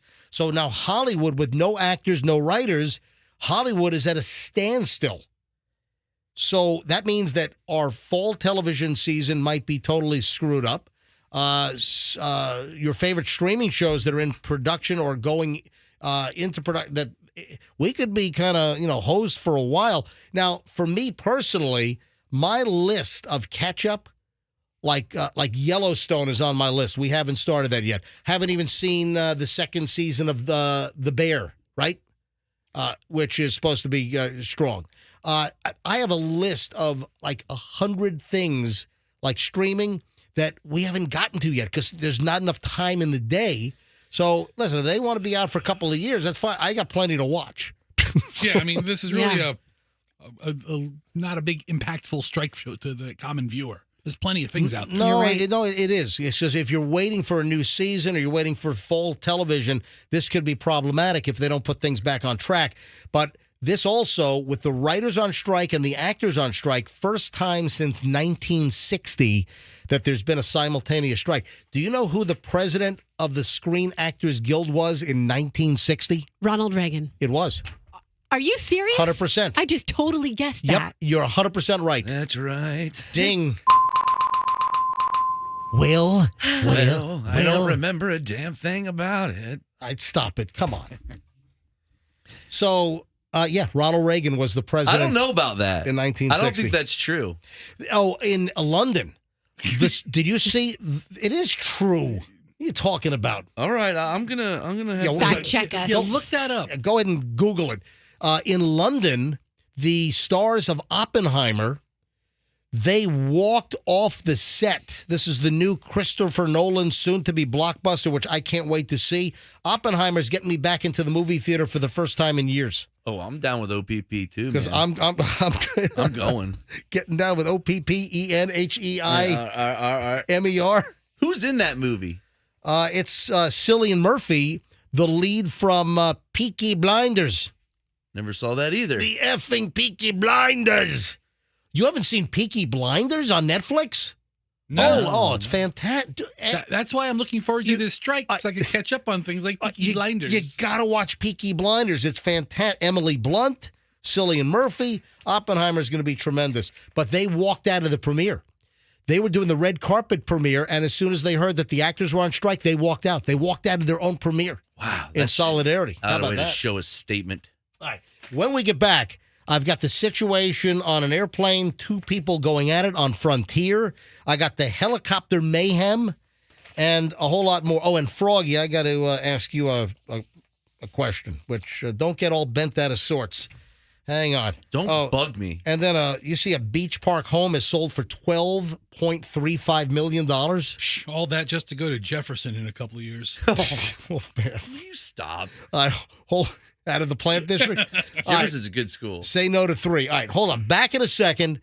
Got a nice long chunk and final chunk of the MJ Morning Show here on a Friday next. If your carpets...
is 9:30 at the MJ Morning Show and the final chunk of the program. Hey, before I do anything, ladies and gentlemen, Wacky Jackie has entered the building. Good morning! All right, man, I'm so glad you weren't fired. If you were listening at about 7:45, 7:50 this morning, we had Wacky Jackie on the phone from home, and she got a reprieve. She will not be fired. I think you're getting a little mark in your personnel file. Yes, there is a black mark. After you made disparaging remarks about management on social media in a drunk social media, like a post fest or whatever you want to call it. Awful tirade. Yeah. So you went on a tirade, but apparently you're going to be spared. Well, and it's, thanks to you. I very much appreciate you coming to my rescue for your support. Because and you for were saying on the nice show. things about me. You were on the show earlier in the week, and you said you did a really stupid thing. Yeah. That you posted while intoxicated on social media on Saturday night. I'm so glad that we're covering it again. Right. I do think that, I mean, we want to be preemptive about this. I do believe that there's a apparatus you could put on your phone that's like it's a breathalyzer for your phone. Isn't there such a thing? Yeah, I think Am I so. imagining Yeah, it? Fester said it's called the off button. Yeah, we got to shut Yeah, it that off. too. Or you could. He said, stop in the studio tomorrow. I'll show you how to turn the phone off. Have you learned your lesson? Do not post on social media when you're ripped. Yes. When you're drunk. Yes. All right. Thank you. Because you made some very disparaging remarks about management, and I think I did my best. And I apologized. And you apologized. It's not going to happen again, right? No, not ever. Nope. Wacky Jack. Yeah. Don't drink and post. Exactly. Thank you, Froggy. I won't. I promise.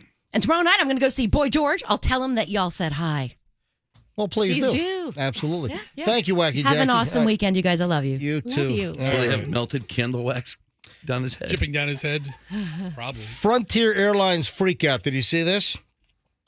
2 passengers going nuts. Man, a lot of stuff. Frontier, Spirit, man, those seems to be the airlines where, I guess we did have a United meltdown. We had a Delta meltdown recently. It's all over. That crazy lady from last week who saw that vision or something and told everybody to get off the plane. She was... Yeah, a Frontier Airlines flight from Vegas to Philly had to make an unscheduled stop in Denver because 2 women got into a rant. And apparently they went all WWE on each other. The women were actually traveling together. It wasn't like two strangers on the airplane having an argument. Two women traveling together. Does that make it better or worse? Obviously, they hate each other. Something happened. And listen, for this to be so bad that you make an emergency landing in Denver when you're headed to Philly from Vegas? Yeah, at least one passenger was hit in the head. Oh, wow. During the fight. Plane was diverted. The two women taken off the plane. The FBI was alerted. Still waiting to hear whether criminal charges are coming. But you want to hear a little bit of what happened? Yes. Yeah, here's Frontier in the air. Everyone here wants you to shut the fuck up. You shut the fuck up too. I know that going out of here. What do you mean?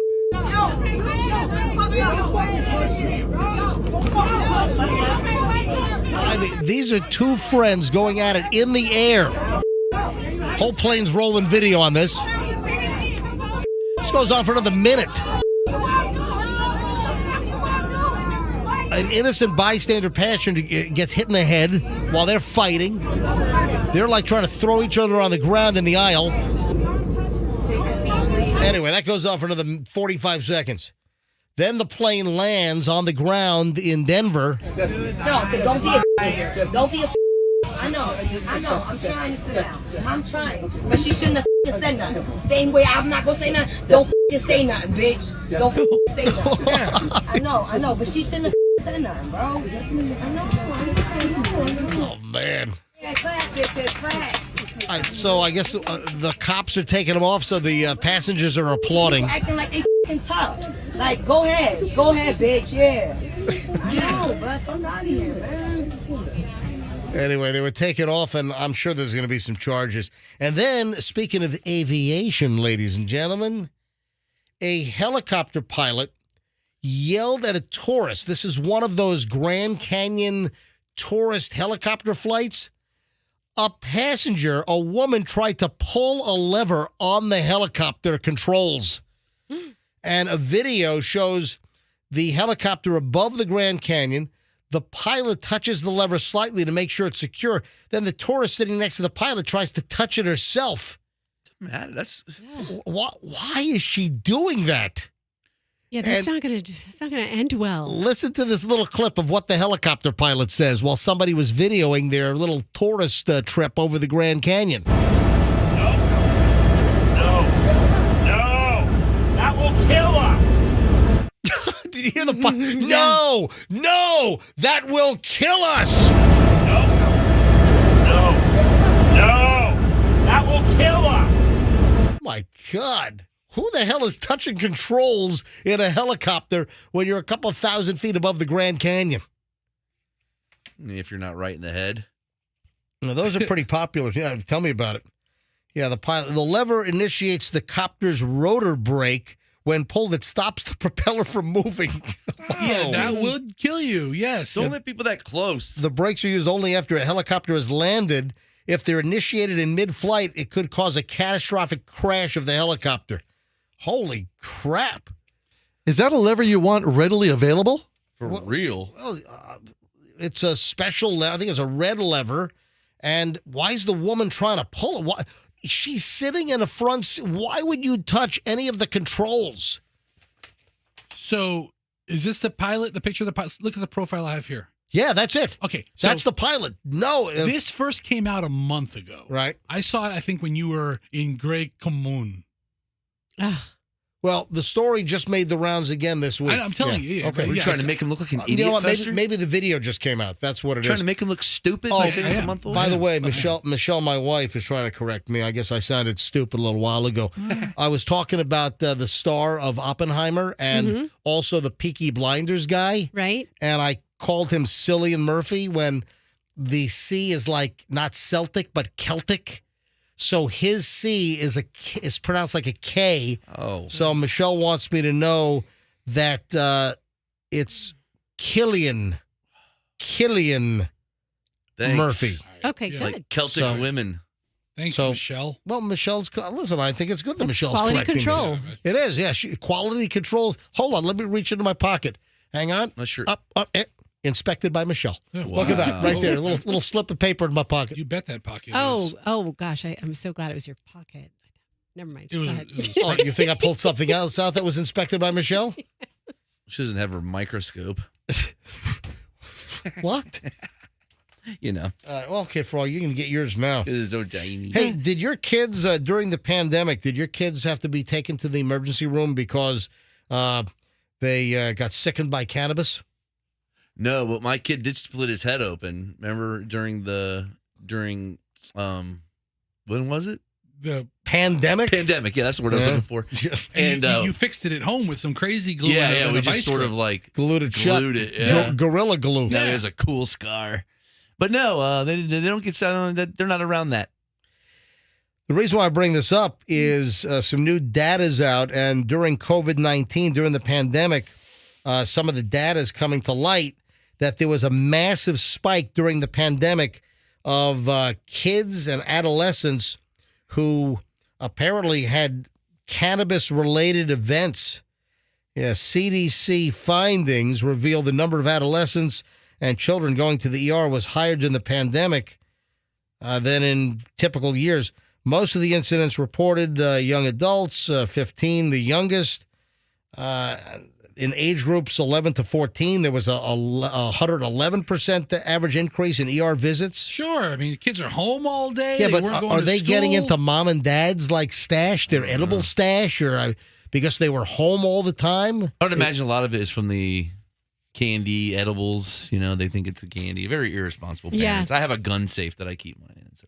Oh, that's responsible. No guns. That's good. Just no, a safe. You have a gun safe with no guns. The Just safe is just my weapon. Your edibles and your marijuana, huh? If somebody breaks in, I'll just get that safe and I'll smash them in the face with it. Where do you buy your medical marijuana? Local dispensaries around. Do you go to different ones or? Yeah, different ones. It Like depends what on are deals. what Your are voice some? is getting What- higher. Hold on, stop. So what are the? Give me the list. So you said Curaleaf, Yeah. and Move, and Truly. They're all, I look for the deals. Truly or True Leaf? True Leave. They have sales on like stuff. Believe, but True Leave. Yeah, What you about, look for sale. What about TJ Marijuana? Get the max for the minimum. Oh, like TJ Maxx. I do Marijuana. I like TJ Maxx. You know, there's a place out there called Doc MJ. I know. Of I've course. seen that. We I knew have. that. Yeah, you have to go there. Beach Park, South Tampa. That's your hood, right? Or, I Yeah, don't know. Roxanne. my general area. You know, I can't believe you South finally Tampa. sold your house. He said South Tampa. a beach park home is sold for $12.35 million, record-breaking sale. Whoa. Beach Park waterfront home, largest sale in the West Shore area history. And I know the house. It's on Sandpiper, and I walk Sandpiper all the time when I do my 5-mile walk on the weekend. So I walk the dogs every night for 2 miles. But when I do the 5-mile Saturday and Sunday walk, I get over to Sandpiper, and 5 miles. It's quite a distance that I'm covering, and I do walk by this house. So I've seen this house actually get constructed. I don't know if it's worth $12.35 million. I mean, it's a big house. It's 10,474 square feet. It puts the price at $1,179 per square foot. That's good for the rest of the neighborhood, if you know what I'm saying. Well, listen, I think that there's probably a real estate correction coming, and I think whoever bought this bought at the very, very tip top of the market. But it's a decent looking house. See, I'm not a big fan of all of the moderns that are going up, but there are modern houses that the latest craze is modern, and some of them look terrible. Now, this particular house at 42 Sandpiper Just looks bad. no, not terrible. No, terrible is like really terrible. no. This just looks bad. No, this house, it's not my style, but it's a nicer modern. As far as moderns go, I think this is one of the better looking moderns. Again, I just don't know if it's worth 12.3. I'd like to know who bought this thing. But I'll tell you what, Sandpiper's like a horseshoe.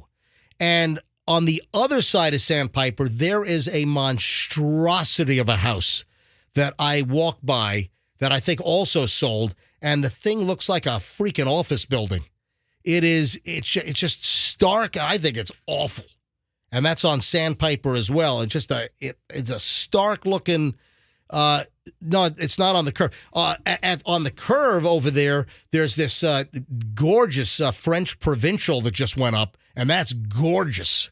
French that's the type of architecture on Sandpiper. But you got this one that's sold for $12.35, which I think is decent looking. But then around the corner, there's another modern, and it's like a towering office building. I've seen that one. And it is stark, and it looks like I'm going to see my dermatologist in there. You know? Listen, I'm going to see my ass doctor in there. Call Andrew Duncan. Talk to him about this. Yeah. Real estate hour. Yeah. Doug just set a record. I just texted him. It was in the Tampa Bay Business Journal, but I don't subscribe to that, so I couldn't read the story. What, boldest real estate agent in Tampa? Hold on, your husband, Dig Doug, just set some kind of a record? Yeah, it was in there. It was in there. Hold on a minute. Doug. Oh, wait a sec. That was in mono. Doug? Let me push the button so that can appear now in stereo. Doug. All right, go ahead. He recently won the award for spending the most weekends away from his wife with Hall of Fame baseball players. Wow. Top realtor in the Bay Area. Dumping his wife and kids to golf around the globe with Derek really, Jeter. really famous Hall of Fame baseball players. That's the prize he just won? I think that's what the write-up was about. He got a trophy. They're going to have a banquet later. I think he got a jacket. It's a big deal. All right, so what did Doug win? It was one of the highest or the highest sale on Bayshore Boulevard. So he was one of the agents. Hold on, Doug is a real estate agent as well? Yeah, I mean, I thought he was a builder. He is, but it was for his partner, so he has his license. So Doug also has a real estate license. Yes, exactly. All right. Well, who doesn't? I want to see his beautiful bald head on a sign. On a bench. A bench. Yeah. Like a bus bench. Yeah.